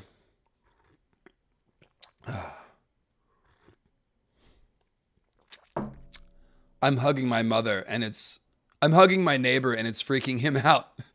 Shout out to Secret Targaryen. I've just created a hug in the world, and that's good. An awkward hug, it sounds. It's the best kind. Yeah, exactly. Don't you guys need a pee too sometimes? Oh, yeah. Tea. Okay. Yes. All right. Where were we? So the point is, Cold Hands is Herne the Hunter. But Sam Tarly, his house is also based on Herne the Hunter. Because George just took the phrase Herne the Hunter and made Harlan the Hunter and Herndon of the Horn. But Herne the Hunter also has a horn. So he took the Herne the Hunter myth, split it in two people, and that's the background of Sam Tarly's house. And of course, Sam's house is their sigil is the Huntsman. So it's all pretty copacetic, as they say. So the point is that these people that pass through the through the black gate of the Nightfort are implied as green men, whether it's Cold Hands as the dead version on the north side, or Sam as the living version who can still go back and forth. That's the point. Because it's not just Sam who is implied as a symbolic green man. It's tons of people on the Night's Watch, actually.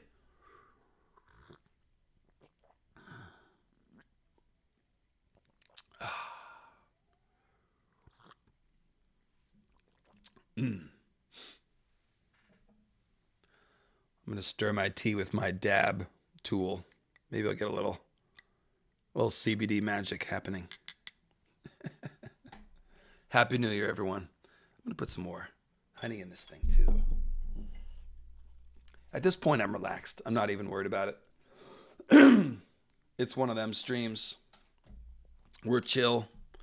I mean, like, if you listen to talk radio, their pace is so slow. They say the same thing over and over. Then they go to commercials, and they come back and say the same thing again. You know, it's basically, this is a talk show here. So, we're all drinking tea together. We're hugging our neighbors. We're taking pee breaks. And there's still, only 27 people. No, 456 people. See, y'all are with me.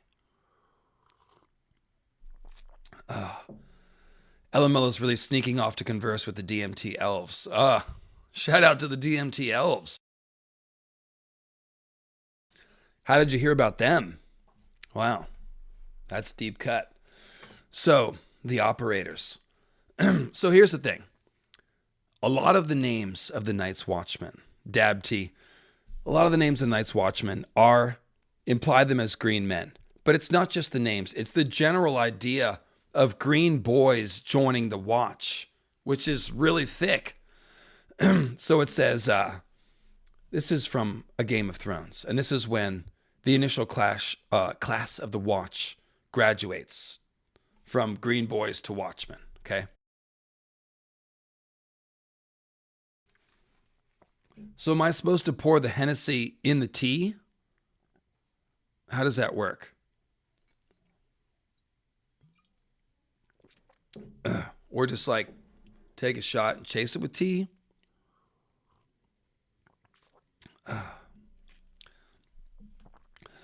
Ooh, they were chilling on the porch, eh? That's cool. That's cool. They like to hang from porches. Yeah, there's lots of rafters for them to hang for. They're the gangly fellows, you know, those DMT elves. So, this is a quote from Game of Thrones. It says, Pip let fly a whoop and thrust his sword into the air triumphantly. Sir Alistair fixed him with a reptile stare. Reptile? Why are there reptiles on the Night's Watch? That's weird. They will call you men of the Night's Watch now, but you are bigger fools than Mummer's monkey here, if you believe it. You are boys still, green and stinking of summer, and when the winter comes, you will die like flies.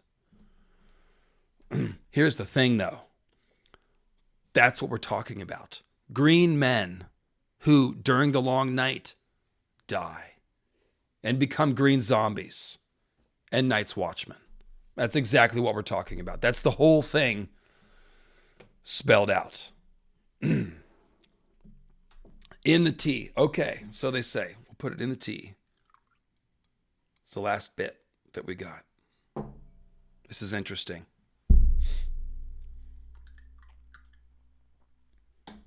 Drink it all together. Ooh, that's kind of nice. All right. Hey, cooking with gas and a grill. That's nice. Yeah, it is good. Are the DMT elves akin to the absinthe little green fairies? The very same. The very same. Absolutely. There's only one thing to see there. You know what I mean? So here you go. Green boys. There's a bunch of other quotes about this. This is Benjen talking to John. He says, "You're no ranger, John, only a green boy with the smell of summer on you." So what we have here is that green boys join the Watch And then they become men in black, who again are symbolically dead. And that's what I'm saying, that green men manned the Nightfort, watched over that weirwood, and that Night's King was one of those green men, potentially. Or Azor High coming and ensorceling the green men, something like that.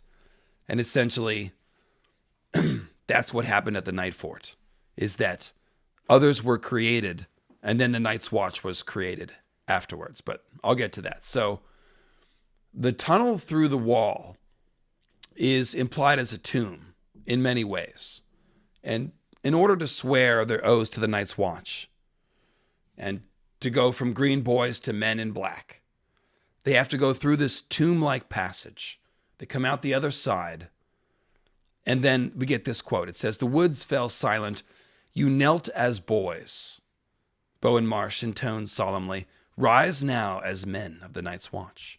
So they kneel as green boys, and then something happens. They swear their oaths to the watch, to the weirwoods, on their knees, and then they rise again as men. So this could very easily be implied as a symbolic resurrection ceremony, especially because it's Bowen Marsh who administers the oaths to Jon and Sam, and it's also Bowen Marsh who kills Jon, who stabs him in the belly. So if you think about Jon's murder and sort of juxtapose that scene over this scene, you have Jon being murdered by Bowen Marsh. He dies. And then Bowen Marsh is like, "Hey, you're not done yet. Rise as a man of the Night's Watch, as a green zombie." So that's the pattern. That's the idea. Green men, originally, watching over the weirwood at the Nightfort, who were eventually turned into the first Night's Watchmen. So then there's another line. After finding Jafer and Othor, who've been whited, Jon says, "My uncle's men," Jon thought numbly. He remembered how he'd pleaded to ride with him. Gods, I was such a green boy. If he had taken me, it might be me lying there. So again, green boys being turned into zombies.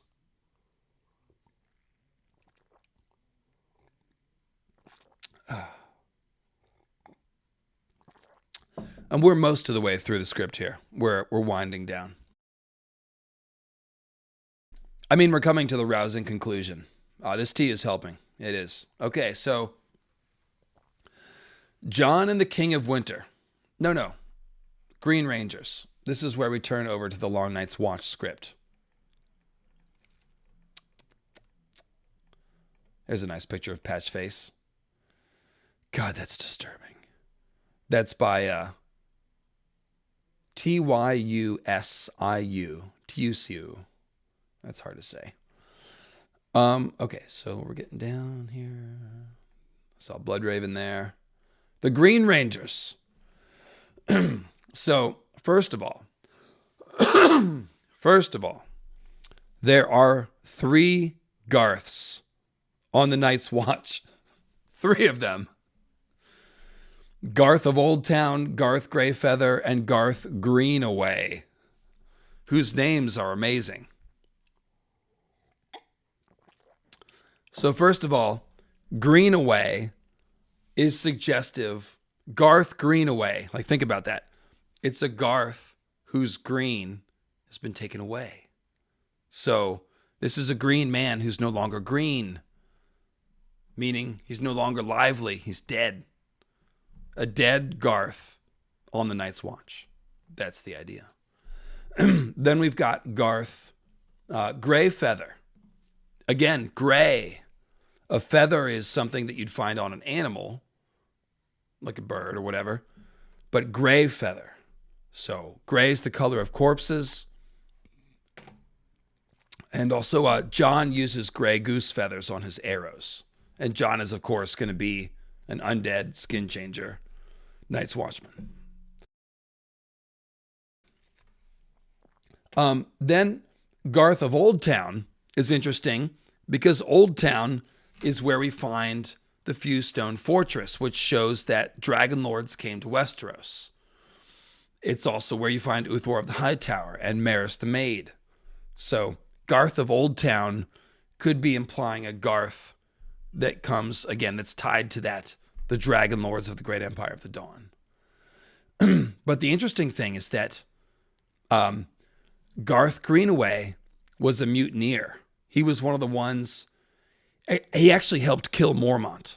Him and Ollo Lophand confronted Mormont and killed him. And then Garth Greenaway kills Garth of Old Town. So you have Garth on Garth violence. Whoa, man, that's not cool. Game off. Oh, cough, hang on. Where is it?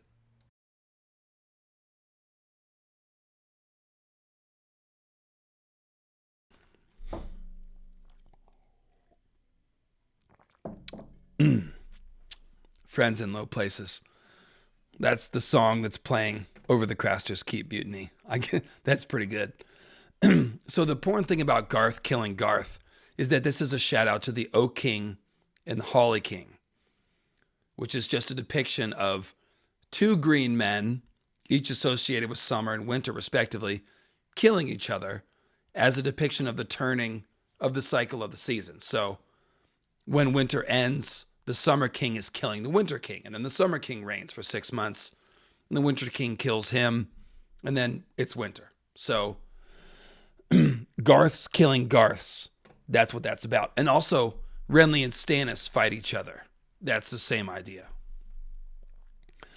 Now, Garth Greyfeather, well, he's an interesting fellow.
Praise Garth. All right, so like I said, we have Garth on Garth violence. Now, Garth Greyfeather, here's the interesting thing. All three of these Garth Night's Watchmen are with Mormont on the Great Ranging. So they all go to the Fist. All three Garths survive the Fist, which is statistically... No, I'm not puking. I was just clearing my throat in an extended fashion. I'm not puking. It's not reached Kurt Cobain level. Kurt Cobain, of course, famously puked before every Nirvana show. But that was from nerves. Yeah, you saw smoke. That's right. So essentially what's going on, George is highlighting these Garths by having them, all three, be among the survivors of the Fist, which is like a very small remnant of the Watch, 50 or 60 out of 300. Okay, so they all end up at Craster's. One Garth kills another. Then Garth Greyfeather. He is one of only 12 Rangers to make it back to Castle Black. The last hero, of course, had a group of 12 when he went into the far north to seek out the children. So here we have 12 Rangers returning to Castle Black. We need one more who should be the last hero.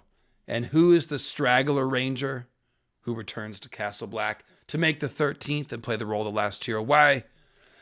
It's none other than Sam, the magic man, the wizard. Sam the wizard. That's him. He of the Herne the Hunter symbolism plays the last hero. Oh, and what does he do? He brings a baby that he stole from the others. So, definitely a last hero figure, Sam. And that means that these 12 Rangers who returned to Castle Black right before Sam, they would be symbolic of that dozen. And Because the thing is, we don't know it was only 12 original Night's Watchmen. We only know the last hero set out with 12. Those 12 died. And then the last hero emerges with the men of the Watch to win the war for the Dawn. So here we have 12 Rangers returning with the last hero. That heavily implies that it was the last hero's friends who in fact became the original Watchmen and returned victorious after their battle. And one of those 12 is motherfucking Garth Greyfeather. Okay? So, we have a Garth who is one of the last hero's crew. Then, later on, Garth Greyfeather is one of 3 Rangers that John sends out to, I think to look for, I forget why he sends them out. Maybe to look for Tormund, I think it was. So he sends out 3 groups of 3. And one of those groups of 3 runs into the Weeper. And the Weeper kills all 3 Rangers and mounts their heads on weirwood spears. And so we have this really heavy symbolism. I call them weirwood totem poles. And the thing is that the Rangers' heads are mounted on the spears. Their eyes are cut out because that's what the Weeper does. He's called the Weeper because he cuts out people's eyes. And then they weep blood. Now, of course, the weirwoods have eyes that are carved with a knife that weep blood. So these heads, these bloody heads with carved faces are mounted on top of spears. Okay? The spear is like a tree trunk, and the bloody face is like the weirwood face. So these are Night's Watch Rangers who have been killed and turned into weirwood trees or weirwood totems or however you want to say it. Now, the 3 Rangers, one of them is Garth Greyfeather, so that implies that he's a green man. Another one is...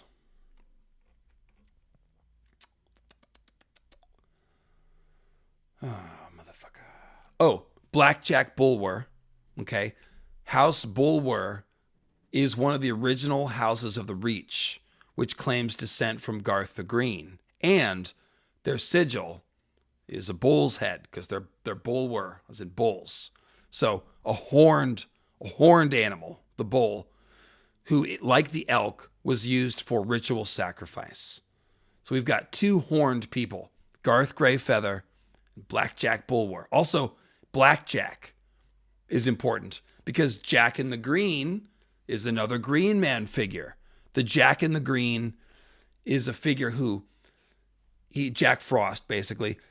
No, not Jack Frost. I'm sorry. That's wrong. Jack Frost is totally frozen. Jack in the Green, he essentially keeps a little bit of green alive through the winter and then triggers the spring, the reflowering of the spring.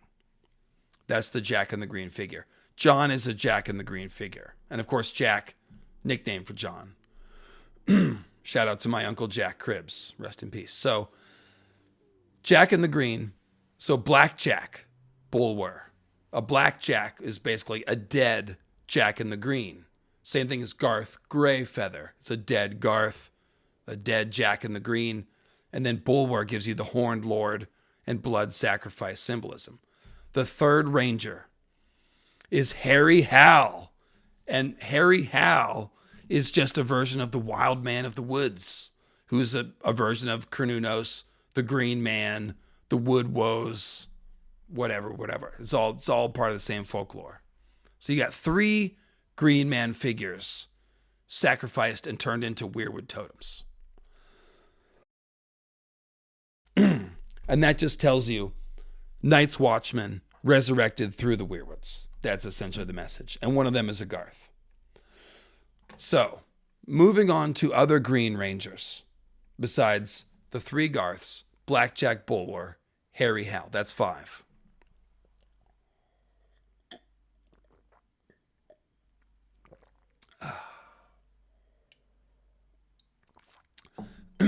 So usually the 13th.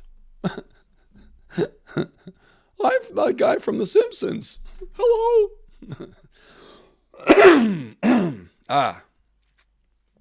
Usually, if you're going to look at the zodiac as 12, the ruler of the zodiac would be either Orion or Ophiuchus. Ophiuchus is a constellation that also strides the zodiac, and as does Orion. So I think I talked about that in Green Zombies 4, if I'm not mistaken.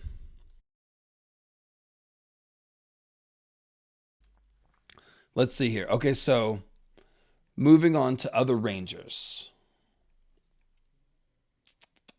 Oh, well, Sam would be 6. Sam's got the last hero symbolism. So that's 6. There's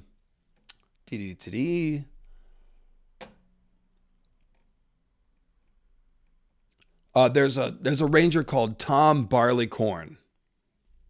That's a clear allusion to John Barleycorn, who is an English folk character.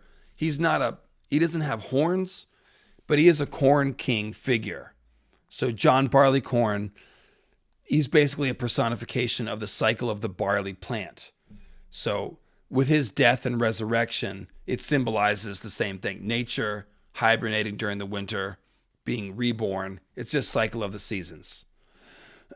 So Tom Barleycorn of the Night's Watch is a scout. So he's someone that's skilled with woodscraft, which makes sense. It says that John smells him emerge from the wood before he sees him. So he's a very earthy guy, if you will, Tom Barleycorn. And of course, fermenting beer smells very strong. So it could be a joke about John Barleycorn. Oh, he really smells, it's fermenting grains. So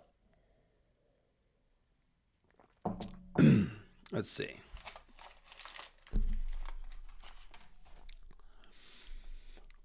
So he's a corn king. Jafer Flowers is from the Reach, and his name is Flowers. So he's a nature dude. Let's see here. And both Jafer and Othor, when they were whited, they were put in the ice cells, right? Well, the ice cells, that's where John's corpse is going to go. And that's also where they store grain and meat and even beer. So grain, which again, Tom Barleycorn is all about fermenting grain to make mead. So they put grain and beer in the ice cells along with Jafer Flowers and Othor. So then John's going to go in there at the end. Let's see. Othor is found with his hunting horn. So he's a dead horned guy. And his name Othor, of course, sounds like other, but we'll come back to that in a minute. Let's see. Then there's a fellow called Jarman Buckwell. Now, his house sigil, Buckwell, sports a rack of golden stag's antlers. He also has a distinctive horn, which Mormont can recognize when he hears it. And of course, Jarman sounds like Joramun. And Joramun is famous for blowing a horn, Joramun's horn. So Jarman Buckwell is a very horny guy. Did somebody say horny? We'll talk like Robert Baratheon, clear my throat out. A bit. Perhaps. Let's see. Then there is Gren. Gren is called Aurochs because he's big and shaggy. And Aurochs is basically a hairy kind of bull or bison. So another horned Night's Watchman, Gren. Gren is also one of the 12. 12. I don't know why I threw 5. 12. 12 rangers who returned to Castle Black along with Garth Greyfeather. Oh, is it 5:20? Hang on. Beautiful. Perfect timing. Let's do Rhaegar this time.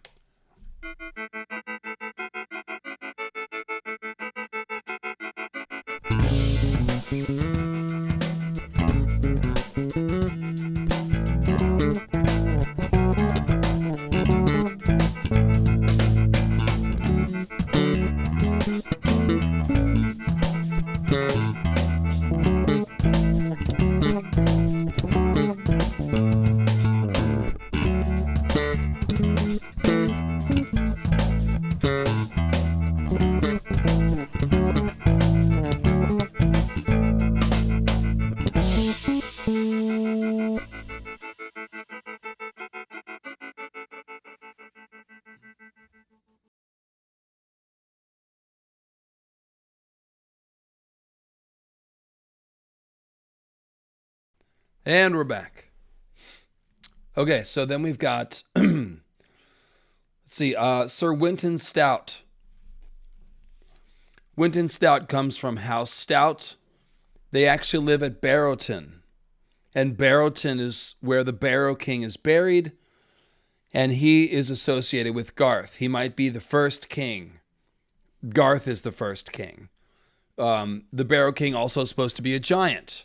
Just like the Green Men are typically taller than normal. Robert Baratheon is a giant.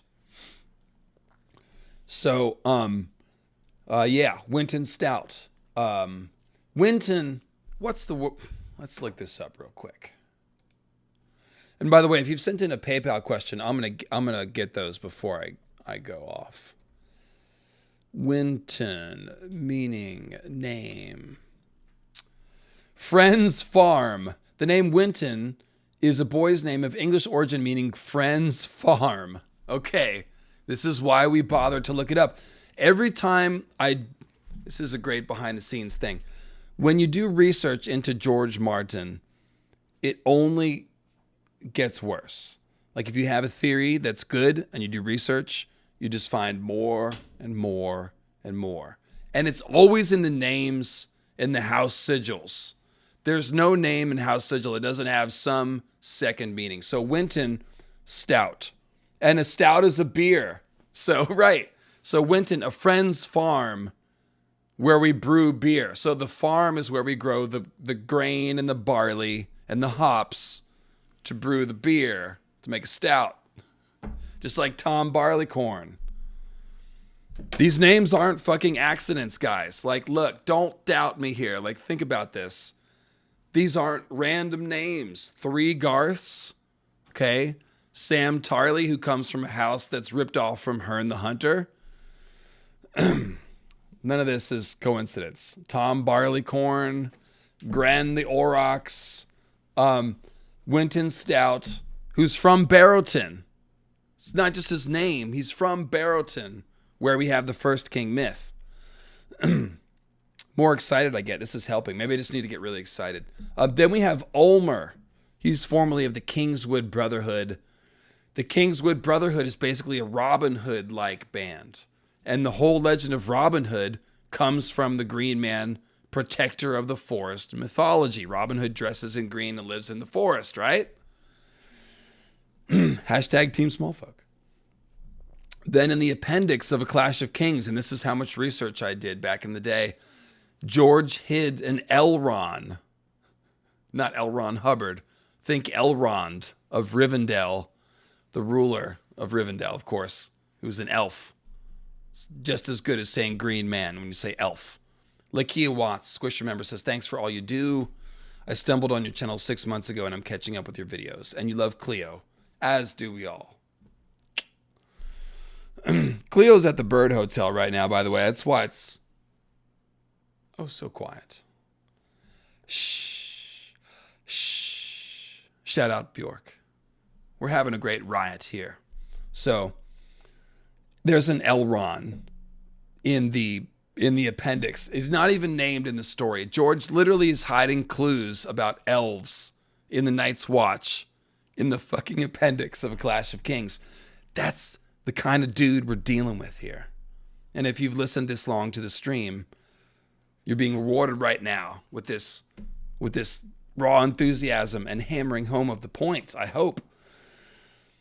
Then there's a guy named Garrett Greenspear. So Garrett, obviously a derivative of the name Garth.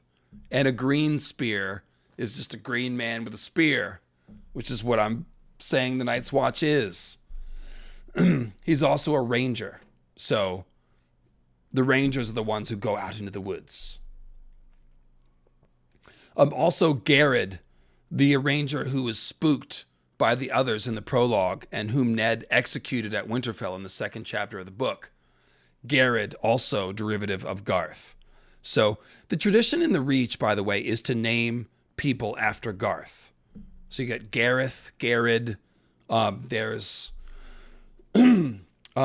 you just use the name Garth. There's a Tyrell who's got a Garland Tyrell. These are all variations of Garth, right?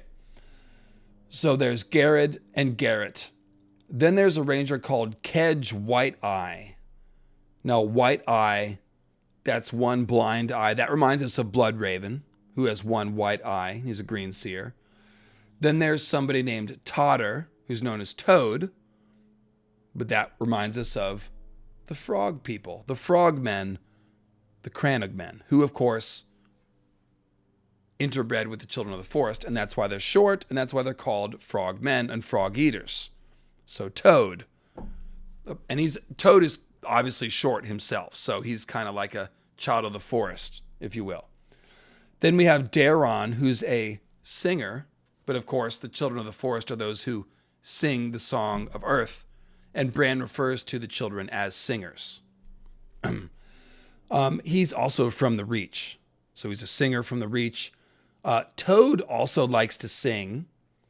His voice isn't as good as Daron's, so it's called like piss poured over a fart instead of like honey poured over something else. But they're both singers. There was a Lord Commander whose nickname was the Black Centaur. So a centaur, obviously human-animal hybrid, a magical being. That's a good way of implying skin changer.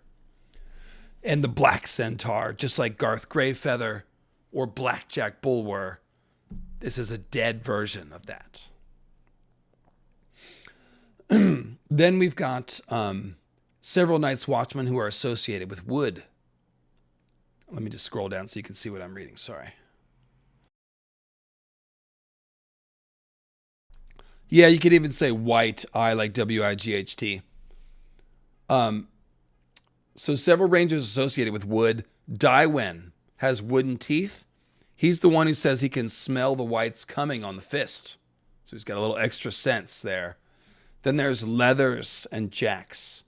They are two wildlings who join the watch. They're called Sons of the Haunted Forest by John. Jax, also another allusion to Jack and the Green. Let's see. And Leathers, well, the name Leathers reminds us of skin changers, obviously, since leather is animal skin. And Bloodraven's face also described as strips of leather. Leathers, the wildling, is also known for being especially ferocious and a little bit terrifying. So this is again evoking the wild man of the woods, sort of scary Cernunnos, scary Bacchus idea. Then we have Wick Whittlestick. Wick Whittlestick is one of the people that murders Jon. He cuts him across the throat, which is the sacrificial wound. Whittlestick, obviously wood symbolism, and the word wick adds the idea of fire to the mix. So we see this, a whittlestick. It's a carved piece of wood that's set on fire. The weirwoods are carved trees whose red leaves look like flame, and who may be set on fire occasionally. So Wick Whittlestick is like a burning tree person. That's symbolism we've seen before. It's a burning stag man, just like Stannis. Alistair Thorn, named after the thorn bush. The thorn bush, we saw that at the Nightfort. It had taken over the training ground. So just as Alistair Thorn runs the training ground at Castle Black, the thorn bush has taken over the training ground at the Nightfort. So it's the idea that plants or plant people train the Night's Watch. That's the idea. Or that the Night's Watch brothers are like plants who fight with their thorns, which are like swords. Let's see here. Then there's Big Little. Big Little comes from the Mountain Clans, and their sigil is a green and white tree line pattern with 3 pine cones. The pine tree is a distinctly winter-associated tree. And because it's an evergreen, it is often a symbol of immortality. Pine trees are. Also, you get the pineal gland, psychedelic sort of symbolism. But pine trees can live up to 5,000 years. So a house associated with pine trees, it's both a tree warrior and a sort of an immortal tree warrior, which is the idea of a zombie. And then in the Stannis chapter, or actually it's the Wayward Bride is a Asha Greyjoy chapter that Stannis comes into. Stannis' mountain clan allies dress up like stagmen. They dress up like trees. No, not stagmen, just like trees. That's what they do. They dress up with branches all over them. But the whole point of the stag man forest synergy is that the antlers of a stag and the branches of a tree look similar. And you'll see that reflected in the art of Green Men. So you've got these mountain clans dressing up like trees. One of them were the Littles. Let's see here.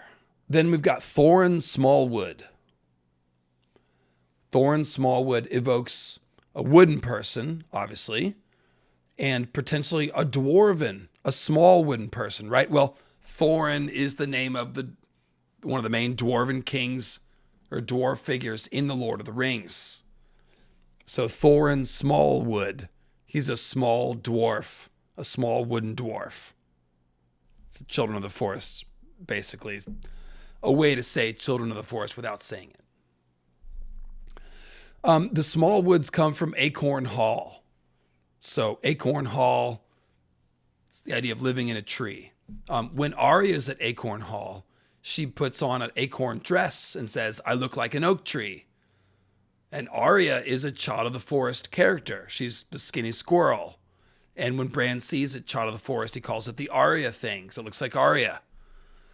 So you've got Arya, the Child of the Forest symbol, dressed up like an oak tree at Acorn Hall, where Thorin Smallwood comes from, the dwarven tree. So you see how this is all very consistent. Very consistent.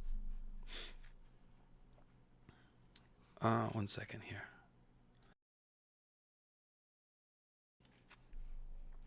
Okay, so keeping on with the squirrel Children of the Forest symbolism, there's a ranger called Jeff the Squirrel who's hidden in the appendix of Feast for Crows. Now, Jeff the Squirrel, obviously a squirrel person. Let's look up the meaning of the name Jeff and see if that's a random name or if it means traveler or peaceful pledge. The traveler kind of makes sense.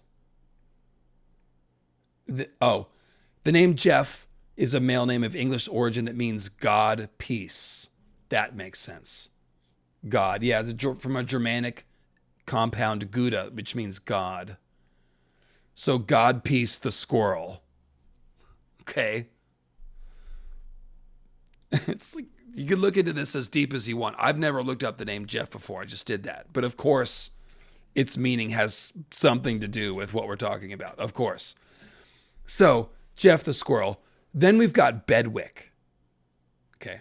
Bedwick is called Giant. And this is a quote from A Clash of Kings.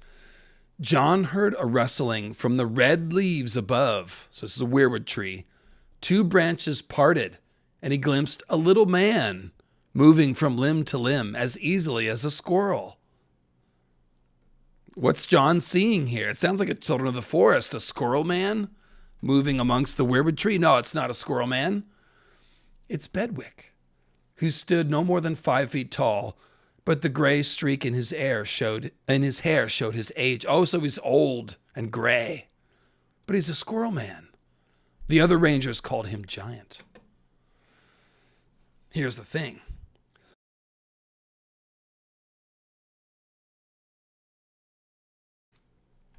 The weirwoods are called giants. They're called giants frozen in time. And then there's this other scene with Bedwick. Bedwick, the squirrel person. You're not going to believe this. It says, it's outside of Craster's. You remember at Craster's Keep, not all the rangers can stay inside the keep. Some of them have to sleep out of the woods. So Bedwick, the squirrel man, quote, crams himself into the hollow of a dead oak. And then he asks John, "How do you like my castle, Lord Snow?" So the Squirrel Man's castle is a dead oak tree. Now, the oak tree is the tree of the Summer King, Garth the Green Man. The tree of the Winter King is the holly tree. It's green and red, okay?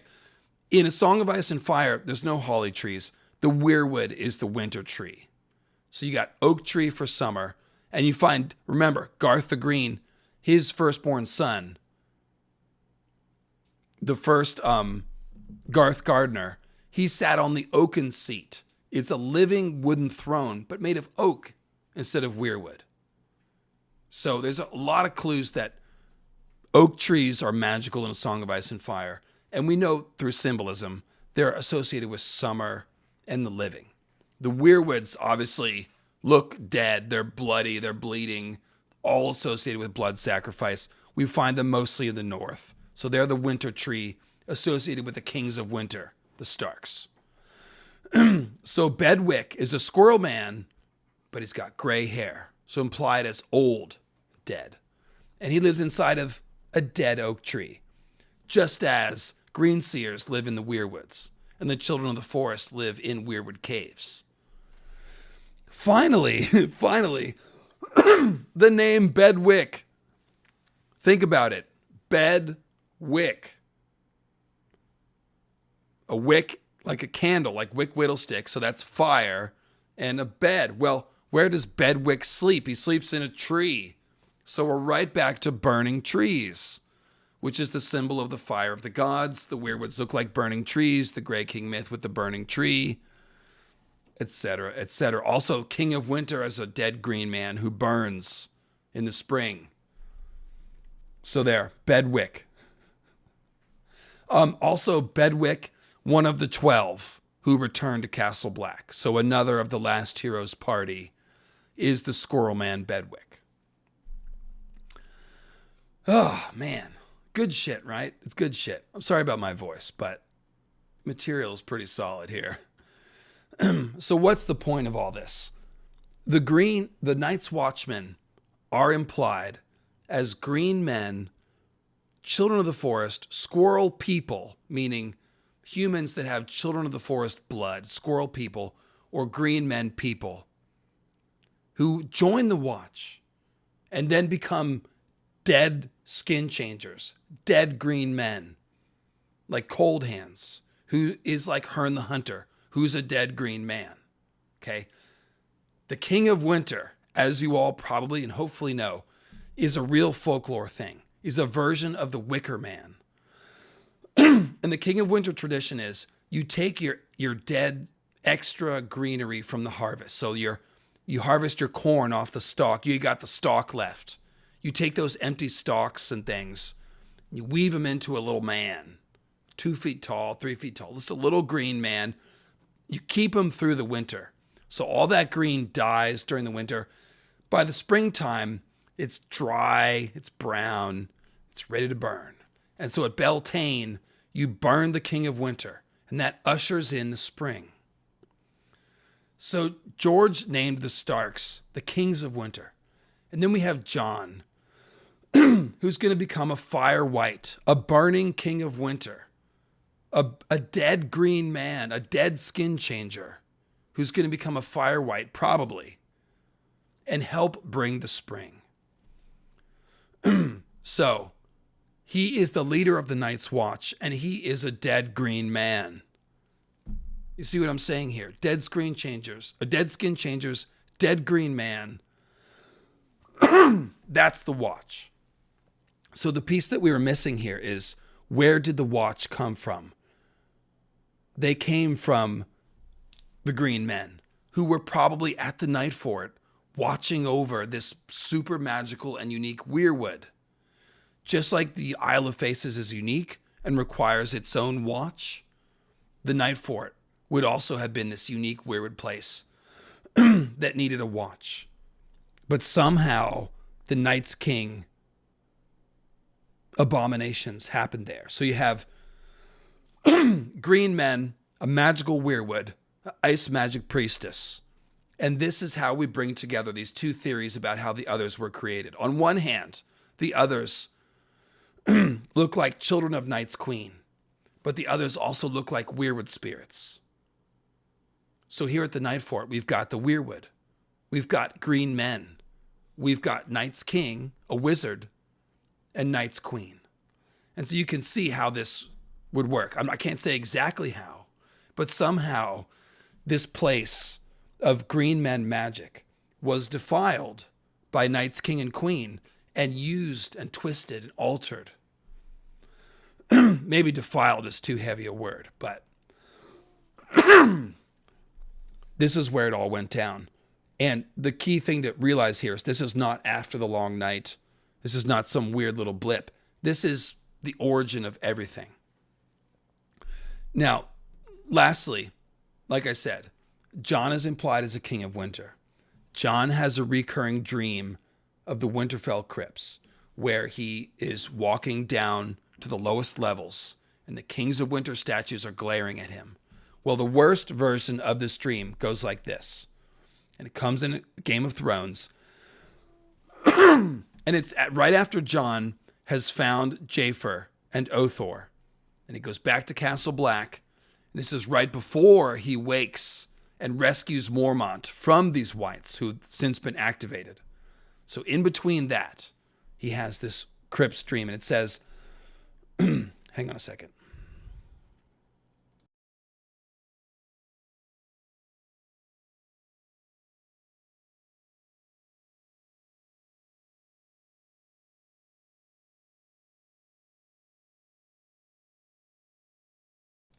It says, last night he had dreamt the Winterfell dream again. He was wandering the empty castle, searching for his father, descending into the crypts. Only this time the dream had gone further than before. In the dark he'd heard the scrape of stone on stone. When he turned, he saw the vaults were opening, one after the other.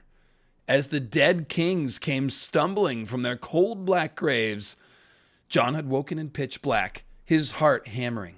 Even when Ghost leapt up on the bed to nuzzle at his face, he could not shake his deep sense of terror. He dared not go back to sleep.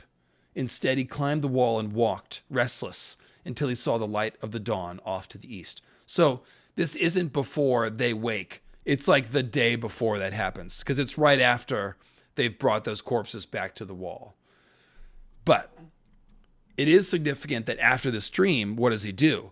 He walks the wall all night. So until he sees the light of dawn. So it's a very archetypal Night's Watch function that he's doing. So he sees Night's Watchmen, zombies. Then he dreams of kings of winter rising from their graves. Now, the thing is that John, he once did this himself. He once covered himself with white flour and hid in the crypts. And Robb led the other younger kids down, got them all worked up. And then John, if you remember, this is Arya's memory. John emerges from the sepulchre, covered in white flour, moaning for blood. And it's Arya who punches him. And he's like, you scared the baby, you stupid. Okay. So that's basically John acting like a king of winter, but also like an other. And then sort of resurrecting out of the crypts. Point here is that the kings of winter, the original Stark kings of winter, they're essentially the same symbolism as the Night's Watch. These are dead green men who resurrect, and John is one of them. Not only that, but John posing as an other here in the crypts, and John being terrified of the kings of winter. It almost sounds like the kings of winter are the others also. So here's how this makes sense. If you go back and watch, there's two streams that I did about 1.5 years ago, the creation of the others and the origin of the others.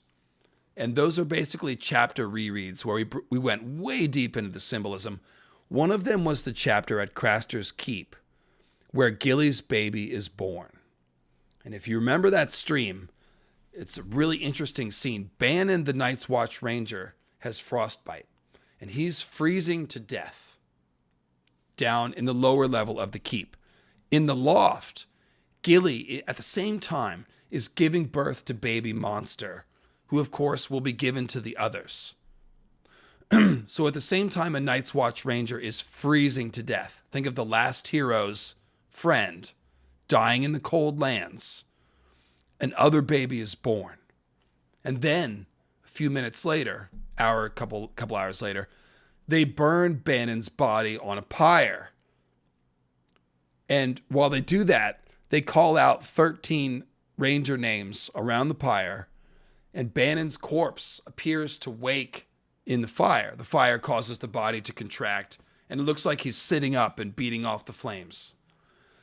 So, this chapter has always tickled me, because it seems like we kill a Night's Watch Ranger, we create an other baby, and then a minute later, we resurrect the Night's Watch Ranger to make a fiery white Night's Watchman to go fight the other baby. And so it's this bifurcation where someone is sacrificed. The spirit goes into the others, and the body is turned into a ranger, a fiery zombie ranger. And this to me makes sense because, of course, the black brothers and the white others are parallels in many, many ways. They're both brotherhoods that never have children. And they're both hanging out in the north, fighting each other, okay? The potential creator of the others, Night's King, is associated with the Night's Watch.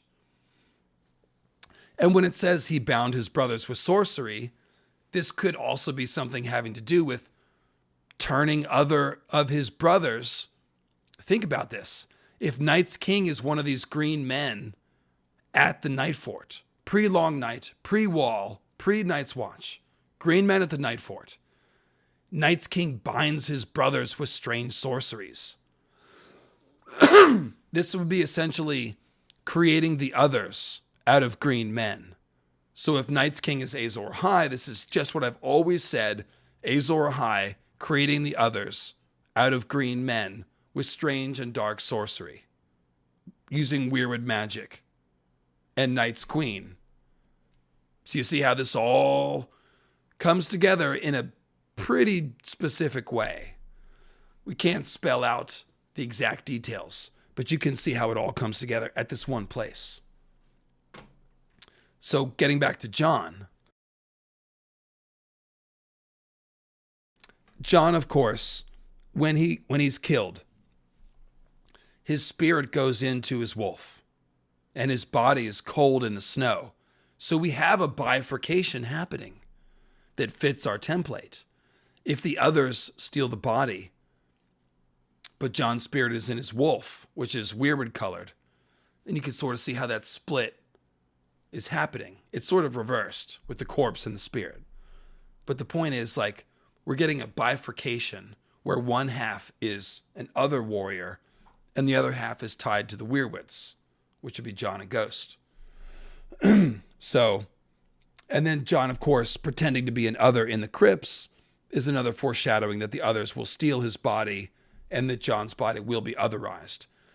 And the key thing is here is if John's body is frozen by the others, even if you free it with fire magic, that might make John identical to Cold Hands, who is a cold white, but is in possession of his own self.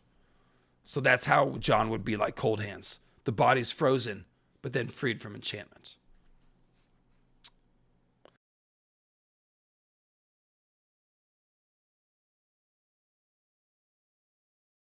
So that's pretty much it. That's pretty much what I've got. Yes, it is. So let me flip over to the PayPals, which we got a couple of. I'm going to take a quick praise Garth, and then I'll answer these PayPals.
Well, I think we all know how this video ends by now.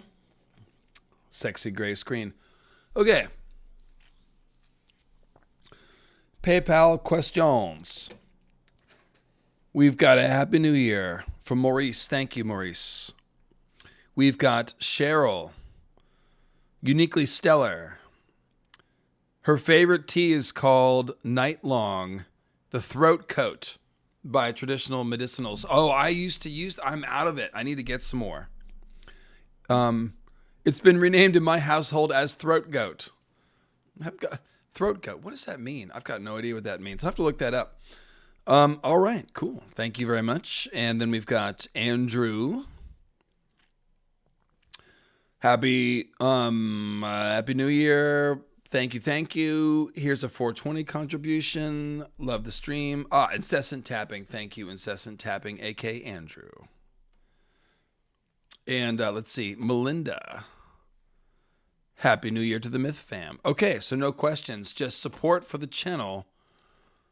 Oh, and Mark, who says, King of the North wants you to know when you start shooting season 2 as your new role is Aemond One Eye. Yeah, anytime. I'm actually playing several roles next season. Aemond One Eye. I'll be replacing Kristen Cole. I'm also playing Alice Rivers. That involves more CGI, but that's true. That's happening too. So the Aemond Alice scenes will be tricky. Be a lot of green screen involved, but we'll get them. So, yeah, if you don't follow King of the North with an F on Instagram, you definitely should. So, last call for questions, and I'm going to go rest my voice and get some sleep. But there you go. I hope you're pretty convinced, though, in all seriousness. Like, this was the missing piece. Like, the Night's Watch, where did they come from? They were formed out of the Green Men. Potentially what we've got is Night's King, Azor Ahai, sacrificing Green Men, the spirits he harvests and creates the others with. But then, those dead Green Men corpses laying around doing nothing, collecting dust, children of the forest come along and resurrect them, and then you have your Night's Watchmen. Now, these Green Men at the Nightfort and the Green Men on the Isle of Faces, they could be pure Cernunnos people. They more likely are humans with recent descent from the Green Men, because it does seem that the Green Men did a little pokey with some humans, and we got hybrids, and that's the whole point of Garth and being the progenitor of all the people of the Reach and potentially all of Westeros. So you have Green Men at the Nightfort being resurrected. That's kind of what we're dealing with here. This is also one interesting thing is that when Jon is in the north with the wildlings, he meets a fellow called Grig the Goat.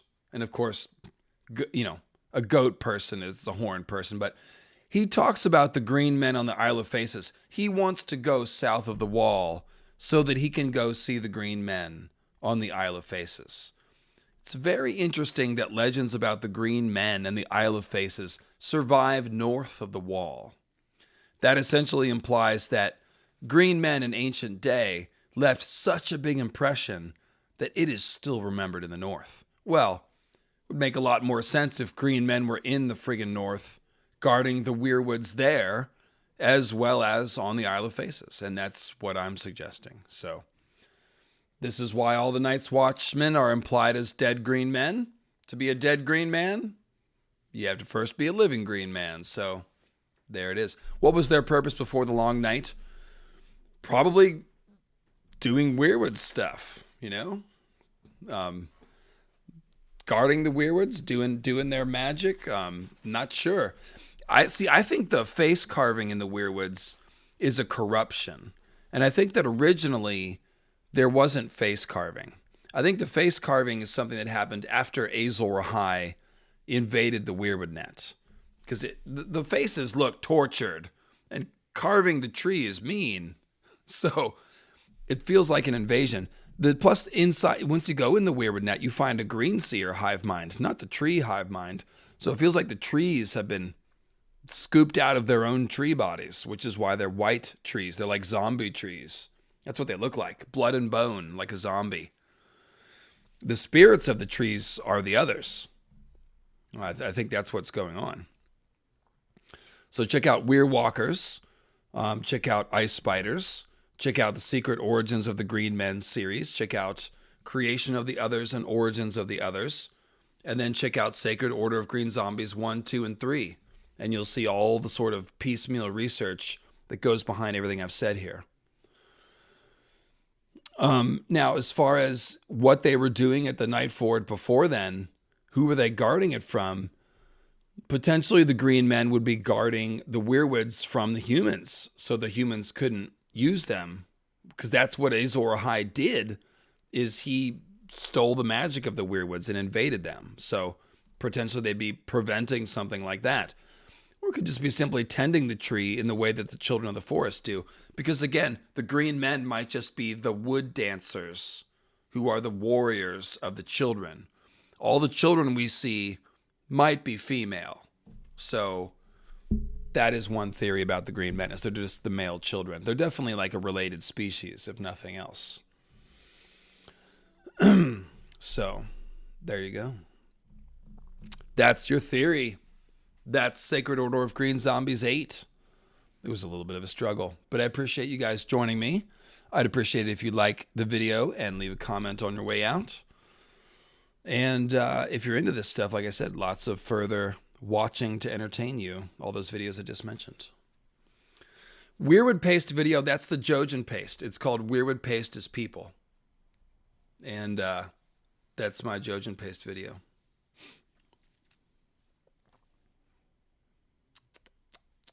In fact, that might be my funniest video that I've ever made. It's either the Rhaegar show, which is a misreading of The Witcher, or the Jojen paste video, Weirwood Paste is People. That's about as funny as I get, folks. The faces are the Green Men captured in the Weirwood. Exactly, Ron. That's, at least thematically, that's true. Yes, that's exactly right.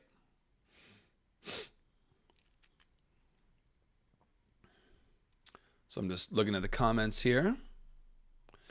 Cheers, Audible Optics. If you've learned anything about story writing here, that's just me passing on what I've learned from George. So happy to be in that chain of transmission. Storytelling is a sacred art. It's important for human existence, and everyone that's participating in it is doing something really important, in my opinion. So, of course, now my voice is kind of hit equilibrium. Now I'm talking all right. Fuck, man. It's, yeah. I really just need to stop smoking for like 2 weeks and just take Mucinex, and I don't know. I'm going to have to borrow somebody's ADD meds or something. I don't know how I'm going to do that, because I don't really like edibles. I need to clear out my lungs. That's what I need to do. But I did a misreading of The Witcher. So I pretended The Witcher Season 1 was really a story about Rhaegar, Ashara Dane, Lyanna, and Marwyn the Mage. And it's like 20 minutes of madness. It's fucking great. Just look up The Rhaegar Show.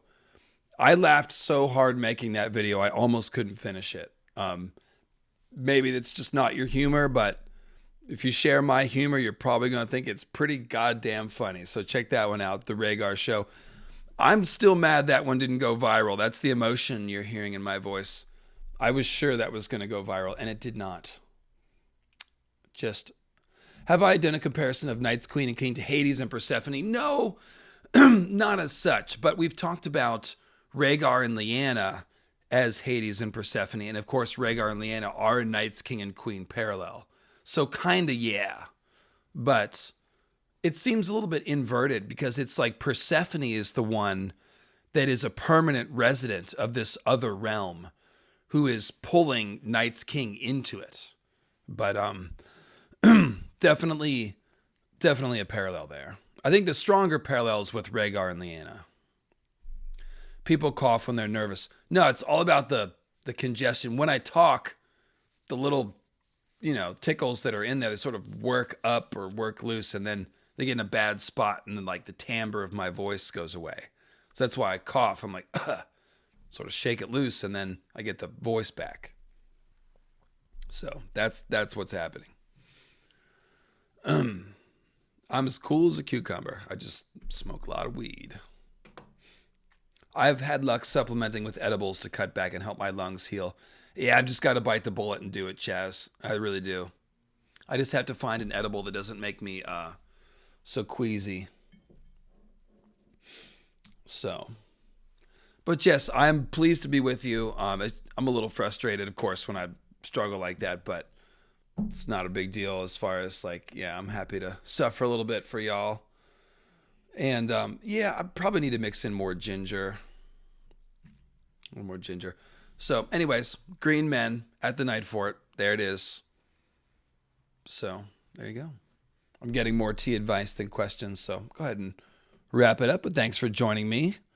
Fresh 2.5 hour plus stream here. And yeah. So like I said, January's, I'm probably just going to do live streams on the Sundays. I'm going to take it easy. So the vapes actually are worse for me. They dry me out worse than the flower. So I don't like vaping. Not into vaping. What was I saying? Yeah, CBD will help if I have to do a little no weed period. And then what was I saying?